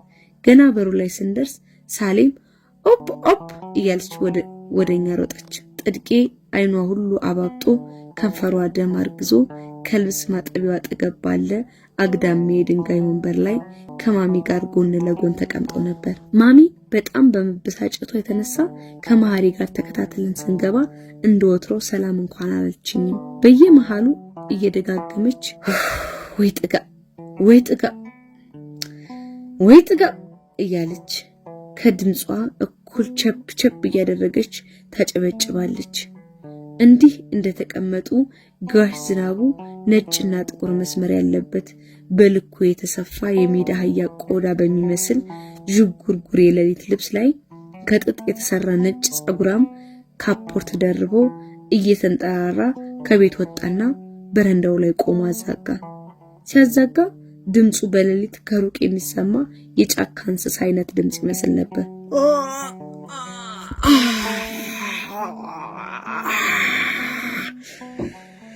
ጎሽ ተነስቷል አለች ማሚ። እሱን እየጠበቁ ነበር። ማሚ ወደ በረንዳው መጣች። እኔና ማሪ ደረጃው ላይ ተቀምጠን ከህፃኗ ጋር እየተጫወትን ስለነበር እንድታልፍ ጠጋልንላት። እዚያው ደረጃው ስር እንደቆመች ጋሽ ዝናቡ ሽቅብ እያየች ይሄ ባለጌ ይሰራውን አየህ ማን ነው አለ ኮስተር ብሎ ወደ ጥድቂ እየጠቆመች። ባል ተብየዋ ነው አለች። ጋሽ ዝናቡ ጥድቄን ገና ያኔ ያያት ይመስል ደህና አደርሽ አላት። ከተቀመጠችበት ተነስታ ጎንበስ ቀና እያለች እግዚአብሔር ይመስገን ጋሽ ደህና አደሩ። እንዲህ ህግ ባለበት ሀገር እንደ ባብ ቀጥቅጦ ጎረቤት እኮ ነፍሷን ያተረፈው ነው ወደዚህ ያሳየው አለች ማሚ። እንደዚህ ቀን ስትበሳጭ አይቻት አላውቅም። ጥድቄ ቀረብ አለች። ስትራመድ ታነክስ ነበር። አንድ ነገር ማድረግ ዝናቡ እንዲህ አይነቱን ጥጋበኛማ ሃይ ካላሉት ነገ ተነስቶ ሰው ይገላል። የምታረገውን አርግ በቃ። ጋሽ ዝናቡ ማሚ ተማምናበት የሆነ ውለታ ስለጠየቀችው ይሁን ወይም በጉዳይ አዝኖ ብቻ ፊቱ ላይ የሆነ ኩራትና ወንድነት አንዣበበበት። ፊቷን በትኩረት ተመለከተና ምን ልሁን ብሎ ነው እንዲህ ያደረገሽ አለ። ጥጋብ ነው ጋሼ። ምንድነው ጥጋብ? በደንብ ንገሪ አለ ጋሼ። ችሎት ላይ እንደተሰየመ ዳኛ ነበር አነጋገሩ። ለኔ ነገርሽኝን አንድ ባንድ ንገሪው፣ አትፍሪ፣ እሱ መላ ያጣ አለሽ ማሚ ብስጭት ብላ ነበር። ንገሪኝ፣ አትፍሪ አለ ጋሼ። ጋሽ ዝናቡ እና ማሚ በአንድ ጉዳይ ላይ እንዲህ ተስማምተው ሲያወሩ ሳያቸው የመጀመሪያ ነበር። እኔ ሰይጣን የላካቸው ጠላት ምን አባት ያውቂ። እዚህ ፈረንጆቹ ቤት ውስጥ ያሉ ሁለት ፈረንጆች ምን ፈረንጅ ናቸው? አማርኛውን ሲያቀላጥፉት ያዩ እንደሆነ ለጉድ ነው ጋሼ። እኔም እንደነሱ አይፍታታልኝ። መጡና ባላለሽ ወይ አሉኝ። አዎ ስላቸው ጊዜ ባለቤትሽ ቤት በሚኖርበት ቀን ሁለታችሁንም እናነጋግራለን እቤት ውሰጂን አሉ። እኔ ደግሞ መቼም ደሃ ጉጉ ነው እርዳታ ይሰጣሉ ሲባል ሰምቻ አዝነውልኝ እንዲሰጡኝ ይሆናል ብያለሁ። በኋላ ማክሰኞ አመሻሹ ላይ ተቀጣጥረን 3 ሆነው እቤቴ መጡና ይችን ልጃችሁን ፈረንጅ ሀገር ልከን እናስተምራት ለሷም ለእናንተም ጥሩ ነው አሉ። አሃ በማደጎ አለጋሽ። ማደጎ ይሁን ምን አባት ያውቄ ብለው ነው ከመሬት ተነስተው ከፈቀዳችሁ እንውሰዳት እዚህ መንገድ ለመንገድ ከምትበላሽ አሉ እንጂ ኋላ እንደው እንዲህ ሲሉ ነጥቀው የወሰዱብኝ መሰለኝ። አንዘፈዘፈኝ ጋሽ አንዘፈዘፈኝ። ሌላ ምን ተስፋለኝ? ምን የአይኔ ማረፊያ አለኝ። ምን የአይን ማረፊያ አለኝ? ልጄን አቀፌ ውጡልኝ ከዚህ ቤት ብዬ አሉ። አስቡበት ብለው ወጥተው ሄዱ። እሺ አለ ጋሼ። ብዙም የገረመው አይመስልም። ፈረንጆቹ ወጣ እንዳሉ ባለቤቴም ከተል ብሎ ወጥቶ ሄደ። ካለወትሮ እስከ እኩለ ሌሊት አምሽቶ ስክር ብሎ መጣና የልጄን እድል ልታበላሽ ደህና እግዚአብሔር ያያትን ትሄዳለች። እኔ አባቷ ፈቅጃለሁ። ፈረንጅ ሀገር በአውሮፕላን ሽው እዚህ ማከክ የለም። ጭርንቆስ እካካም ትሄዳለች አለኝ። ልጄን ሊነጥቁኝ ሲማከሩብኝ ያመሹ መሰለኝ ጋሽ። ሰካራም ነው፣ አንድ መለኪያ አረቄ ከሰጡት ይደለላል ብላ ማልቀስ ጀመረች። ማሚ ወዲያ አታልቅሽ፣ አሁን ነጥቡን ንገሪ አለችና ትከሻዋን በስሱ ቸብ እያረገቻት ልጄን እንድች ብለህ እንዳታይብኝ ከፈለክ አንተኑ ፈረንጅ ሀገር ይውሰዱ ብዬ ልጄን አቀፌ ቁጭ እንዳልኩ ድንገት እንደመብረቅ ተወርውሮ ጸጉሬን ጨመደደና እዚች አንድ ፍሬ ልጅ ፊት አይሰሩ ስራ ሰራ። ደም ባፍና ባፍንጫ እስኪደፍቀኝ የአባቴም ገዳይ እንዲህ አያደርግ። ጭራሽ ተንደርድሮ ቢላ ነሳ። እንደው የሞት ልጄን አንጠልጥዬ ብር ብዬ ወደ ጎረቤት አመለጡ። ይኸው 3 ጎረቤት ቤት ተጠግቼ አስታመሙ። እግዚአብሔር ይስጣቸው። አሁንም ልጄን ካላመጣሽ ካልወሰዷት እያለ ጧት ማታ እየዛተብኝ ነው። 3 ቀን ባይኔም እንቅልፍ አልዞረ። ያስጠጉኝን ሰዎች ሳይቀር ያስፈራራቸው ይዟል። ጋሽ አድኑኝ፣ ልጄን ተነጥቄ ሰውም አልሆን፣ አድኑኝ፣ ለነፍስ ሆኖታለሁ። ጋሽ ዝናቡ እግር ስር ተደፍታ እየያለች ሳሌም እጇን ከእጃችን ነጥቃን የእናቷን ቀሚስ እየጎተተች ብላ አለቀሰች። ማሚም አብራቸው አለቀሰች። ተነሽ ቀላል ነው አለ ጋሽ ዝናቡ። እውነትዎትን ነው ጋሽ? ነገርኩሽ፣ ተነሽ ቀላል ነው። አንቺ ካልፈለግሽ በስተቀር እኛ እያለን ልጅሽም ማንም አይወስዳትም። እኔ አልፈልግም። ልጅን ከሚወስዱብኝ ጋሼ ነፍሴን ይወሰዷት። አመልካሽ ጣቷን እንደቢላ ቀስራ የራሷን አንገት እንደምታርድ አይነት ከረከረችው። ማሚና ኢየሩስም ተያይዘው ወደ ውስጥ ገቡ። ወደ ውስጥ ከገቡ በኋላ ጋሽ ዝናቡ በረንዳው ላይ ባለው ተወዛዋዥ ወንበር ላይ ተቀምጦ በዝምታ ወደፊትና ወደ ኋላ ሲያወዛውዝ ቆየና ረጋ ባለ ድምጽ መሐሪ ቦርሳዬን አቃብለኝ አለ። ሁልጊዜ ስራ ሲሄድ የሚያንጠለጥለውን ቡናማ የቆዳ ቦርሳ ከፍቶ ወረቀቶቹን፣ የወንጀለኛ መቅጫ ህግ መጽሐፍና ጥቁር ብዕር አወጣ። ልጁትን ጥራት አለው መሐሪ በአገጩ ወደ ገባችበት እየጠቆመ። ማሚና ጥድቄ ተያይዘው ወጡ። የባለቤት ስም ማን ነው? ጋንጩር ነው እንጂ ምን ስም አለው ብላ በብስጭት ከተናገረች በኋላ ማሚ በክንዷ ጎሸም ስታደርጋት ተረፈ መርቂያ ምን ይተርፋል? ይሄ ጦሱ ነው የተረፈኝ አለች። ከዚህ በፊት ደብድቦሽ አሊያም ሰድቦሽና አስፈራርቶሽ ያውቃል? ስድብና ማስፈራሪያውማ ስንቄ ነው፣ ምሳና ራቴ። ድንገት ያሰረችውን ሻሽ ከራሷ ላይ መንጭቃ ፈታችና የተጎሳቆለ ጸጉሯን ከጆሮዋ በላይ ገለጥ አድርጋ ይሄው የዛሬ ዓመት በቡና ሲኒ ወርውሮ የፈነከተኝ ሐኪም ዘንድ ሂጂ ተሰፍቼ ነው። እስካሁንም ቅዝቃዜ ሲሆን ያመኛል ጋሼ፣ ያዞረኛል አለች። ማሚ አዲስ የሰማችው ነገር ስለሆነ ተንጠራርታ ጠባሳውን አየችና ሆይ ጥጋ ብላ በብስጭት ተነፈሰች። ጋሽ ዝናቡ ጥድቄን የተለያየ ነገር እየጠየቀ አንድ ገጽ ከግማሽ የሚሆን የክስ ማመልከቻ ጽፎ ጨረሰና ጉሮሮውን ጠራርጎ በጎርናና ድምጽ አነበበላት። በተደጋጋሚ የሚያደርስብኝ አካላዊ ጥቃት የኔም ሆነ የልጄ ህይወት አደጋ ላይ በመውደቁ እያለ አንብቦ ሲጨርስ ጥድቄ ስቅስቅ ብላ ለቀሰች። ወረቀቱ ግርጌ ላይ በጣቱ አስፈረማት። መጽሐፍቱን ወደ ቦርሳው ጨማመረና ለራሱ በሚመስል ድምጽ በቃ ሰኞ ክስ እንመሰርታለን አለ። ማሚ ወደ ኋላ ቀረት አለችና ጋሽ ዝናቡን ቡና ላፍላለህ እንዴ አለችው። እሺ አለ። ሁለቱም ንግግራቸው ለስለስ ብሎ ነበር። በስንተኛው ቀን እንደሆነ እንጃ የጥድቄ ባል ታሰረ ብሎ መሐሪ ነገረኝ። ለእኔ ግን መልኩን እንኳን ከማላውቀው ሰውዬ እስር በላይ እስካሁን ውስጥ የቀረው ማሚ ከጥድቄ ጋር ፍርድ ቤት ሄዳ ያየችውን ስታወራ ጣል ያደረገችው ነገር ነበር። ባልየው ችሎት ገብቶ ዳኛው ፊት ሲቆም መርፌ ቢወድቅ በማያሰማው የችሎት ጸጥታ ውስጥ አባባ ባቦ የሚል ድምጽ ተሰማ። ሳሌም ነበረች። አመሉ ውሻ ነው እንጂ ማታ ሲገባ ለልጁ በኪሱ ዳቦ ሳይዝ አይገባም ነበር አለች ጥድቄ። ከዚያን ጊዜ ጀምሮ ጥድቄና ሳሌም እነ መሐሪ ቤት ዕቃ ቤት የምንላት ከዋናው ቤት ኋላ ባለች ሰርቪስ ቤት ውስጥ መኖር ጀመሩ። ይህንንም ሐሳብ ያመጣው መሐሪ ይሆን እንጂ ሙግቱ ላይ ነበርኩበት። ለመጀመሪያ ጊዜ እኔና መሐሪ ሀገር ምድሩ ያወቀው ዳኛ ጋሽ ዝናቡ ፊት በድፍረት ቁመን የራሱን ፊት ለአንዲት ደሃ ያካፍል ዘንድ ሞግተንም ያሸነፍንበትን ፋይላችን ነበር። ዝም ብሎ ሲሰማን ቆየና ጥሩ ጠበቃ ወጥቷችሁ የለም እንዴጃል ብሎ ፈቀደ። ያኔ ሳሌም እድሜዋ ከ2 ዓመት አለፍ ቢል ነበር፣ ቢበዛ 2 ዓመት ከ5 ወር። አባቴ ጎበዝ አናጺ ነበር። ከአናጺነት የካኪ ቱታው ውጪ የከተ ልብስ ሲለብስ ይጨንቀዋል። በተለይ ጋቢ ሲለብስ አንዴ ከትከሻው እየተንሸራተተ ሌላ ጊዜ መሬት ለመሬት እየተጎተተ ያስመረረው ነበር። የፈለገ ቢዘንጥና ቢታጠብ ልብሱ ላይ የተለጠፈ አሊያም ጸጉር ላይ የተሰካካ አንዳች የእንጨት ፍቅፋቂ አይጠፋም። ብዙ ማውራትና ብዙ መቀመጥ አይሆንለትም። በህይወቱ ዘለግ ያለ ነገር አወራ ከተባለ ወይ ስለ ቁብ ነው፣ ካልሆነም ስለ እንጨትና ሚስማር መወደድ ነው። ዘወርወር ያለ ወሬ በቀላሉ የሚረዳ ሰው አልነበረም። ነገሩ ሁሉ አጭርና ቀጥ ያለ ነው። ይህን ነገሩን እኔ በወድለትም እናቴ ግን ሁልጊዜ ምን ቢያደርጉለት ይሻላል ይሄ ሰው ነገር መዘንጎር እያለች ትበሳጫለች።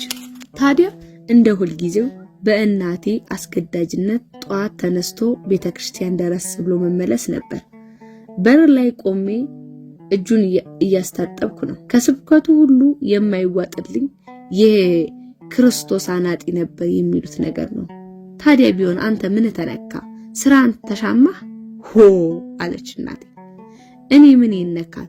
እንዲው መምህር አፈወርቅ ነገር ቢገርመኝ ነው እንጂ እሳቸው አልጻፉት፣ መጽሐፉን የሰበኩት። አባቴ ዝም ብሎ ቆየና ድንገት ክርስቶስ መምህር ነበር ቢሉኝ አይደለም እንዴ? የውቄስና መምህሩ ሁሉ የምንፈራና የምናከብር እና አለች። እናቴ ሐሳቡ አልያያዝ ብሏት አናጢ ነበር ካሉ ለምን አናጢ አያከብሩም ታዲያ? መምህር አፈወርቅ ራሳቸው የሚከራዩትን 2 ክፍል ቤት የሰራውበትን የላቤን ዋጋ እስካሁን መች ከፈሉ? እንግዲህ በክርስቶስ አምሳል መዶሻ ያነሳውን የመንደርሽን አናጢ ካላከበርሽ ክርስቶስን መች ታከብሪያለሽ? መስቀል ላይ ስላልቸነከሩኝ ነው እንዴ? ይሄው የቁ ክፍያ ጎደለብኝ። እናቴ ዝም አለች። የነኛው ዝምታዋ የኩርፊያ ነው። በዝምታዋና በዝምታዋ መካከል ያለው ልዩነት ፊቷን እንኳን ሳላይ መለየት ትችላለሁ። እንዴት እንደሆነ እንጃ ወሬ ለማስቀየር ይሁን አሊያም በአባቴ ብስጭት ንዴቷን እኔ ላይ ለመወጣት ምን አለ እንዲያው እሁድ እንኳን ቤተክርስቲያን ብትስም ይሄው መሐሪን እንኳን ስሞ ሲመለስ አገኘ ነው የተባረከ ልጅ አለች። መሐሪ ለምን ቤተክርስቲያን እንደሚሄድ ስለማቅ ሳቄን አፍኜ ዝም አልኩ። በቤተክርስቲያን ሰበብ ወጥተው ከሮሃ ጋር እሁድ ጠዋት ይገናኛሉ። ዛሬም አብረው ነው ያገኟቸው። አባቴ ድንገት አብረው የነበረችው ልጅ የግርማ ልጅ አይደለችም እንዴ ብሎ ጠየቀኝ። ብትሆንስ ታዲያ አብረውን የሚማሩት? እናቴ ስለተበሳጨች ንጭንጭ ብላለች። እሱማ እንዲያው ግን የግርማ ልጅና የዝናቡ ልጅ አብረው ሳይ ንሽቴ የማያሳስብ ያሳስባል። ግርማ ጥሩ ሰው ነበር። ሆቴሉን በጠገንኩ ቁጥር አክብሮ ክፍያውስ ቢሆን ከጥሩ ሰው ልጅ ጋር መግጠም ጥሩ ነው አላባቴ። የሮሃ አባት ጋሽ ግርማ ከተማው ውስጥ የታወቀ ሀብታም ነው። ወደ ኋላ ድልስ የሚል ጸጉር ያለው የህንድ የፊልም አክተሮችን የመሰለ ፈገግታ ከፊቱ የማይጠፋ ሰውዬ የነዳጅ ማደያ እና ትልቅ ሆቴል አለው።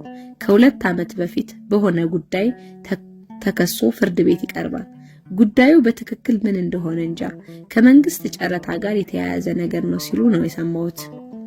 ዳኛው ጋሽ ዝናቡ ነበር። እንግዲህ እንደሚወራው ጋሽ ግርማ ነገሩ አላምር ሲለው ከክሱ ነፃ ለመውጣት ሲል ለጋሽ ዝናቡ ጠቀም ያለ ብር ጉቦ ለመስጠት አማላጅ ልካል። ጋሽ ዝናቡ አማላጁንም ጋሽ ግርማንም ጠራርጎ እስር ቤት አስወረወራቸው። ጭራሽ የሮሃን አባት በተከሰሰበትም ጉዳይ የ2 ዓመት እስር አከናንቦት ፍርድ ወደ ገንዘብ ተቀይሮለት ነው የተፈታው ይባላል። ሮሃና መሐሪ ታዲያ የአባቶቻቸውን ታሪክ ለአባቶቻቸው ትተው የጦፈ ፍቅር ውስጥ አሸሸ ይላሉ። ሮሃ አባቷ ለመሐሪ ቤተሰቦች ያለውን ጥላቻ ስትገልጽ ታዲያ እየሳቀች እንዲህ ትላለች። መሐሪ እኛ ቤት ሽማግሌ ቢልክ ዳዲ ገና ሊያገባኝ የጠየቀው የጋሽ ዝናቡ ልጅ መሆኑን ሲያውቅ ሁሉንም ነው የሚረሽናቸው።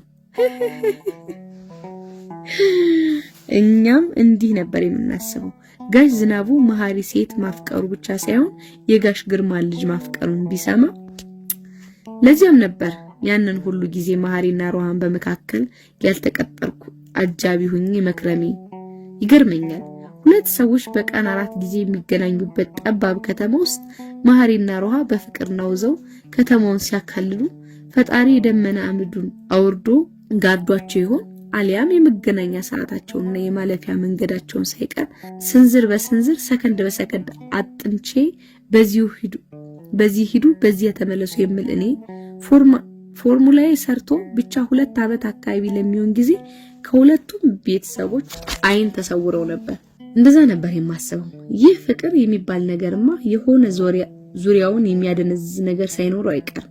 የመሐሪስ እሺ ይሁን፣ ሮሃ እንደ ሰንደቅ ዓላማ ከየትና የት ማንም የሚለያት ልጅ ወይ የጋሽ ግርማ ቆንጆ የሚሏት እንዴት ከወረኛዬን ተሰወረች እያልኩ አስብ ነበር። ወደ 12ኛ ክፍል አልፈን ለማትሪክ የምንዘጋጅበትን መጽሐፍና ያለፉ ዓመታት ተፈታኞችን የፈተና ወረቀቶች ሰብስበን እንሙት ባልንበት ክረምት ታዲያ ይሆናል ብለን ያላሰብነው የልብ ምታችንን ቀጥ አድርጎ ሊያቆም የሚችል ድንገተኛ ነገር ተፈጠረ። የሰው ልብ አቻቻሉ። ትምህርት ቤት ለክረምት ከተዘጋ በኋላ በተለይ ቅዳሜ ሄኖክ የሚባል አብሮን የሚማርና ሮሃን ክፉኛ ይከጅል የነበረ ልጅ ተስፋ ቆርጦ ይሁን አሊያም እሷን ባላገኛትም እንኳን ጠረኗ ቤቴን ይሙላው ብሎ ብቻ ለጥናት በሚል ሰበብ የተከራዩትን አንዲት ክፍል ቤት ለማህሪና ሮሃ ይለቅላቸውና አላማቸውን ሲቀጩ ይውላሉ። የዓለም ቀጭታው ከመሳሳም አያልፍም ቢልም ወዳጄ ማህሪ ነፍሴ እሺ ብላ አታምንም ነበር። እንዲያው ይሁንልህ በሚል ቸልተኛ መሸነፍ አምኜለት እናልፈዋል። ታዲያ ሲመሻሽ ሄኖክን ለቤቷ መስግነንና ሮሃ በአሳቻ መንገዶች እያቆራረጥን እስከ ቤቷ አቅራቢያ ሸኝተን የት ዋልሽ ስትባል የት እንደምትል እንጃ ወደ ቤታችን እናዘግማለን። ማህሪና ሮሃ ሁልጊዜ ከዚህ ቤት ሲወጡ ዝምተኛና አንገታቸውን የደፋ የሚሆኑበት ነገር አለ። ምን ሆናችሁ አልልም። በሌለውበት ጉዳይ መተፋፈሩ እኔም ላይ ተጋብቶ አፌን ይዘጋኛል። ወደ ቤት ስንመለስ በመንገዳችን ማህሪ አይኔ ቀላ እንዴ፣ ከንፈር ያበጠ እንዴ፣ ጸጉሬ እንዴት ነው የሚሉ አንዳንድ ወላጅ ያውቋቸው የማይገቡ ነገሮችን ማድረጉን ሊጠቁሙ የሚችሉ ምልክቶችን ተባብረን አሻራ እናጠፋለን። እቤት የሚጠብቀው ሳር ቅጠሉን የሚጠራጠር የዳኛ አይን ነው። የዚያን ቀን ቅዳሜ ማታ ማህሪ ግባና ሰላም ብለሃቸው ትሄዳለህ ብሎ ገፋፍቶኝ ሁልጊዜ ራሳቸው ቤት ውስጥ ግብቻውን መግባት ለምን እንደሚፈራ አይገባኝም። ወደ ቤታቸው ተያይዘን ገባን። ጋሽ ዝናቡ በረንዳው ላይ ተቀምጦ መጽሐፍ ያነባል። መጽሐፉን አጠፍ አድርጎ ጎረምሶች ከየት ነው አለ። እግራችንን እናፍታታ ብለን አልኩ። ተከላካይ ጠበቃ ይመስል የሚፈጥም ነገር አለ። ሙሉ ከሰዓት እግር ስታፍታቱ መልካም ዝም ተባባል። እንግዲህ ወደ መጨረሻው መጀመሪያ እየቀረባችሁ ነው። ዝግጅት እንዴት ነው? ያው ማህሪ ተንተባተበ። ድንገት ጋሽ ዝናቡ ሂዱ እስቲ ወንበር ይዛችሁ ነው አለ። የየራሳችን ወንበር ይዘን መጣንና ፊት ለፊቱ ተቀመጥን። ተጨንቀናል።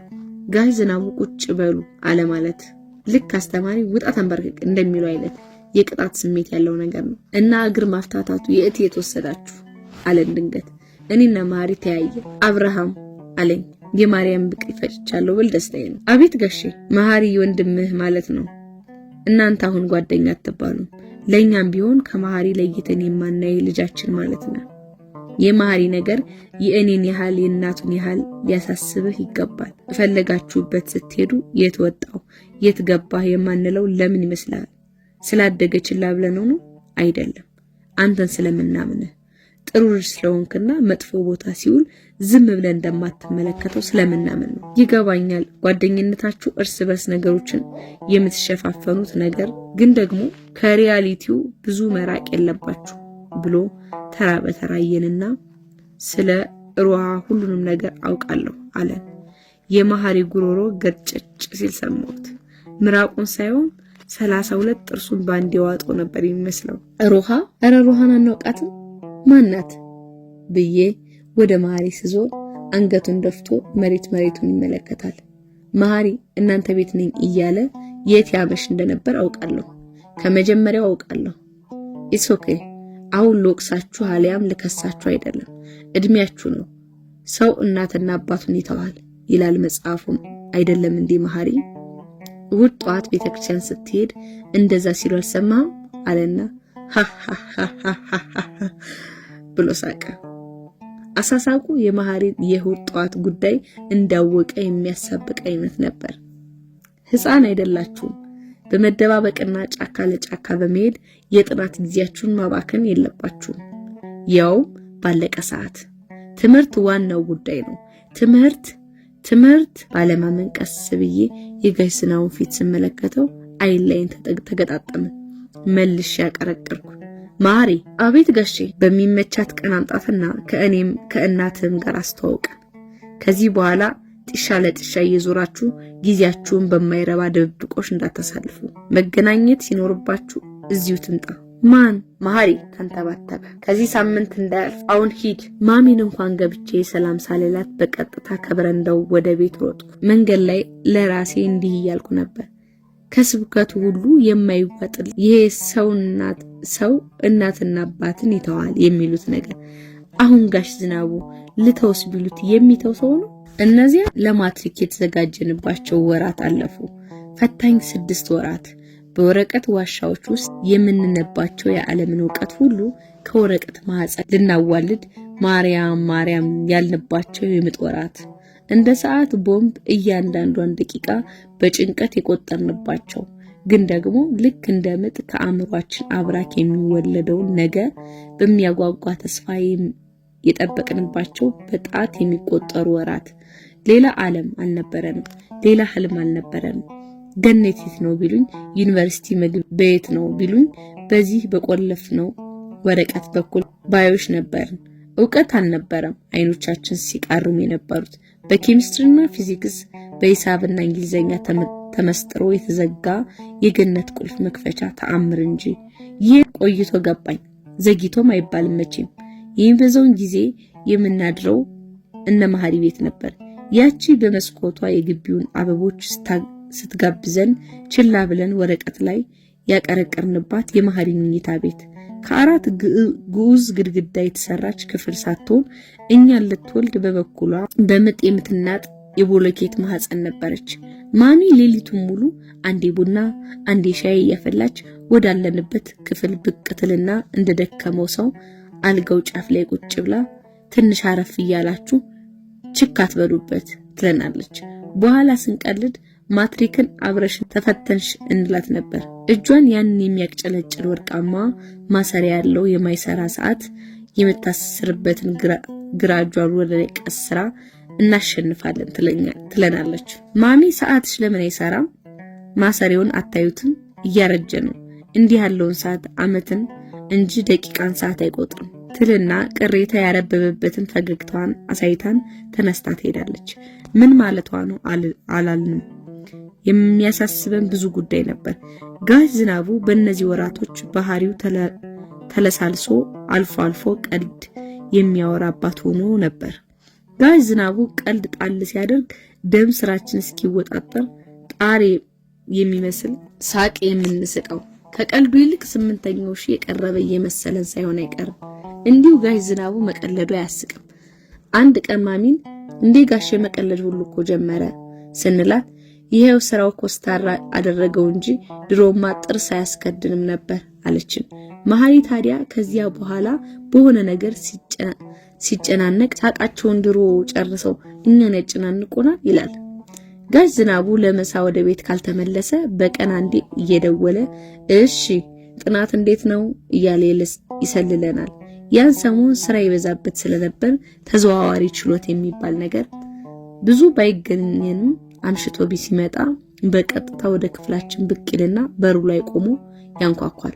እንደማሚ በርግዱ አይገባም፣ እንዲያውም ወደ ውስጥ አይገባም። እንዴት እየሄደ ነው ይለናል።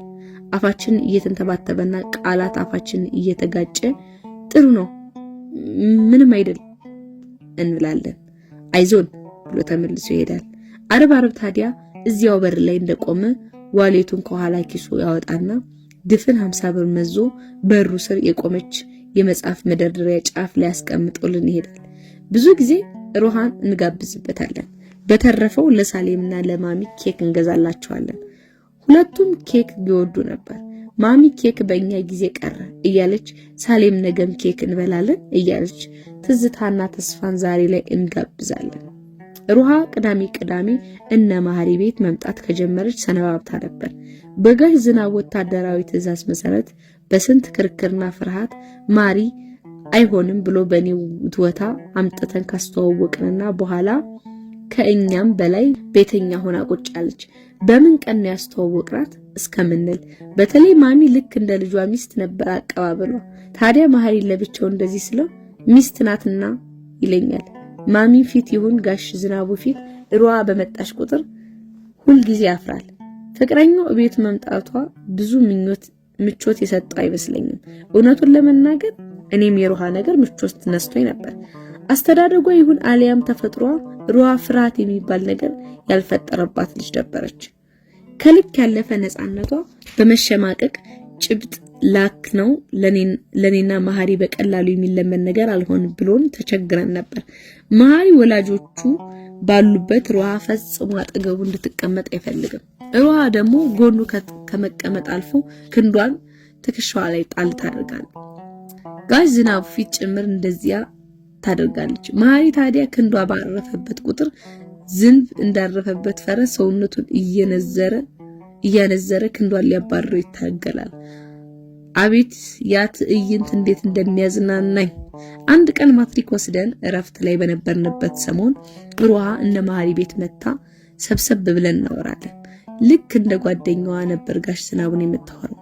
ስትጠራው ሁሉ አንተ እያለች ነው። ድንገት ጋሼ ማሚ ጋር እንዴት ተገናኛችሁ ግን አለችው። ጋሼ ማሚን ጋር እንዴት ተገናኛችሁ ግን አለችው።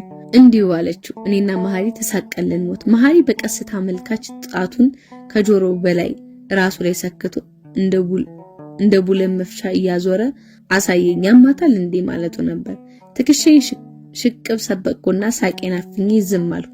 ተነሽና ከዚህ ቤት ውጪ ቢላትስ እያልኩ ሳስብም ነበር። ጋሽ ዝናቡ ግን ከት ብሎ ስቆ ራሷ ትንገርሽ እኔ እርጅናው ነው መሰል ነገር እየረሳው ነው አላት። በእነዚያ ወራት ያ በጋሽ ዝናቡ የቁጣ መንፈስ የተሞላ ሰፊ ግቢ የጥሩ ቤተሰብ ድባብ አርብቦበት ነበር። የተቋጠረው የጋሽ ፊት እነ መሐሪ ግቢ እንደ ልጅ ተንቀባራ ባደገችው ሳሌም የልጅነት ቡረቃ ተፈቶ ዘና ሲላይቻለሁ። በሩሃ ግዴለሽ ወሬ ሳይወድ በግዱ የተለጎመ አፉ ተፈቶ ሲያወራ ታዝቤዋለሁ። ጋሼ ይሄ እኮ በቃ የሥራ ጉዳይ ነው፣ አጋጣሚ ነው። ለምን ከአባባ ጋር አትታረቁም ትለዋለህ? ጋሽ ዝናቡ እየሳቀ አባትሽ ከህግ ጋር እንጂ መች ከኔ ጋር ተጣላ ይላታል። ዋቴቨር ብትታረቁ ይሻላችኋል። እዚች ጠባብ ከተማ ውስጥ በተገናኛችሁ ቁጥር ከምትገለማመጡ ጋሼ እያየት ይስቃል። አንድ ቀን ታዲያ ጋሼ ለሌና መሐሪ ሩሃ ጥሩ ልብ ያላት ልጅ ናት እንዳታስቀይሟት ብሎን አረፈው። መሐሪስ እሺ እኔ ምን ቤት ነኝ እያልኩ ተገረምኩ። አድናቆቱ ወደ ማሚም ተጋብቶባት ነበር። ሩሃ ድንጋይ የምታናገር ተጫዋች አሉ እንጂ የኛ ዝጎች ማልጎምጎም ብቻ ወይ ፈታ ብለው አያወሩ አለች ወደ እኔና መሐሪ እያየች። ሩሃ ታዲያ ረጋሽ እንደምታካብዱት አይደለም ደስ የሚል ፈታ ያለ ሰው ነው ትለናለች። እኔና መሐሪ በአንድ አፍ ያልተያዘ ብለን እንሳሳቃለን። የዚያን ሰሞን የ12ኛ ክፍል የአማርኛ ፈተናችን ላይ የነበረ ጥያቄን እያስታወስን ጥያቄ ቁጥር 17 ያልተያዘ ዳሽ መያዝ አለበት፣ ግልግል ያውቃል፣ መያዙ አይቀርም፣ ሁሉም መልስ። ይቺ ለየሆነችው ልጅ ጋሽ ዝናቡን ዘና ያለው ሰው ነው አለችን። የዚያ አዚማም ግቢ ሌላዋ ድምቀት ሳሌም ነበረች። ማሚና ጋሽ ዝናቡ አንድ መሐሪን ብቻ ወልደው የረሱትን የልጅ ሳቅ እንደገና እያስታወሰች በትዝታ የምታነጉዳቸው ውብ ፍጥረት። ግቢ ውስጥ ቢራቢሮዎችን ተከትላ ስቦርቅ ጋሽ ዝናቡ የሚወዛወዝ ወንበሩ ላይ ተቀምጠው በፈገግታ ይመለከታታል። ማሚ ብቅ እያለች ቀስ እንዳትወድቂ ቃቢዳ ትላለች። ቃቢዳ ነበር የምትላት። ሳሌም የምትባለው ከመሐሪ ጋር የምትቀመጠው ከመሐሪ ጋር የመሐሪ ነገር ሞቷ ነበር። እኔና መሐሪ 12ኛ ክፍል መልቀቂያ ፈተና ስንወስድ ፈረንጆቹ ቤት በተቋቋመ አንደኛ ደረጃ ትምህርት ቤት ውስጥ የ5ኛ ክፍል ተማሪ ሆና ነበር።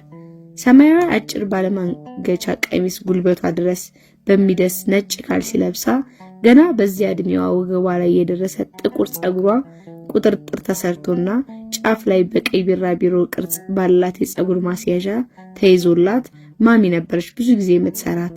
በተራመደች ቁጥር እንደ ጅራት እየተወዛወዘ ስትሄድና ስትመጣ እስካሁን አይኔ ላይ አለች። እስከዛሬ እንደ ሳሌም አይነት ቆንጆ ሕፃን አይቻለውቅ። ስለምወዳትም እንደሆነ እንጃ። በዚያ ላይ አፏ ዝም የማይል ፈጣንና ወሬኛ ነበረች። ስታድግ ምኞቷ ዶክተር መሆንና መሐሪ ማግባት እንደሆነ ለማሚ ነግራታለች። ካቶሊኮች ትምህርት ቤት ከገባች በኋላ ግን ምኞቷ ወደ 3 ከፍ ብለው ነበር። ዶክተር መሆን፣ መሐሪ ማግባትና የካቶሊክ መነኩሴ መሆን። ሩሃ ይህን ስትሰማ እየሳቀች ይቺ ካሁን ቁልት ያደረጋት ልጅ መሐሪ ማሚ እንኳን እንደሷ ወጣ የትገባ አትለውም እኮ እኔ ስታይ እንዴት ፊቷ እንደሚቀያየር ትላለች። ኧረ ሕፃን አይደለች እንዴ ምን ታውቃለች ይላል መሐሪ። አንዳንዴ ሩሃና ሳሌም ይከራከራሉ።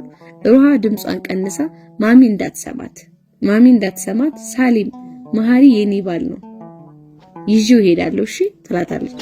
ኧረ እባክሽ የኔ ባል ነው ብትፈልጊ ሌላ ሰው አግቢ፣ ሌላ ሰው የለም ይሄው አብርሽና ግቢ ትልና ወደኔ ትጠቁማታለች። በሀፍረት አይኔን የማሳረፍበት ይጠፋኛል። እሯ እንደ ቀልድ በጀመረችው ክርክር እንደ ትልቅ ሰው በሳሌም ትበሳጫለች። አንቺ ሕፃን ነሽ፣ ባል ምን ያደርግልሻል ትላታለች ፍጥጥ ብላ። ያስጠናኛል፣ የቤት ስራ ይሰራልኛል፣ ኬክ ይገዛልኛል፣ አንቺስ ባል ምን ያደርግልሻል? ይቺ ሕፃን አይደለችም ትላለች ሩሃ። ቅድም ሕፃን ነሽ አላልሽም? እናቷ ጥድቄ እዚያው ካቶሊክ ትምህርት ቤት በጽዳት ሰራተኝነት ተቀጥራ ጧት ወጥታ ማታ ነበር የምትመለሰው። እንዲህ ነበር ግቢው፣ እንዲህ ነበር ያ ከሰፈሩ በትልቅነቱ በረጅም የግንብ አጥሩ እንደ ደብር የሚፈራው የጓደኛዬ መሐሪ አባት የዳኛ ዝናቡ አውላቸው ቤት። ግቢው ውስጥ የነበሩ እድሜ ጠገብ ግዙፍ ዛፎች ላይ ወፎች ጎጆአቸውን ሰርተው የሰፍሩበት፣ ቢራቢሮዎችም ግቢውን በሞሉት አበቦች ላይ ያንጃብቡ ነበር። ግዙፍ የብረት በሩ የሚያስፈራ ዳኛ ሳይሆን ሕግ ራሱ ነፍስ ሰርቶ የሚኖርበት የሚመስል ግቢ። እዚያ ነው ያደግነው። አናጺው አባቴ በገዛ እጆቹ ካቆማት ባለ 2 ክፍል የጭቃ ቤታችን በላይ ይሰብሰብ ቢባል ከልጅነት እግሮቼ ዳና እስከ ጎረምሳና መዳፊያ አሻራ መገኛው እዚህ ግቢ ውስጥ ነበር። ከቤታችን እስከዚህ ግቢ በተዘረጋችው አቧራማ መንገድ ላይ የታተሙት የጫማዬ ዳናዎች ቢቀጣጠሉ ሰው አልረገጣቸውም ብለው ካስተማሩን ፕላኔቶች አንዱን ነክተው በተመለሱ። ግን በመንገዱ ይልቅ ልቤ ላይ ነበር እያንዳንዱ እርምጃዬ በጋለ ብረት ማህተሙን የተወው።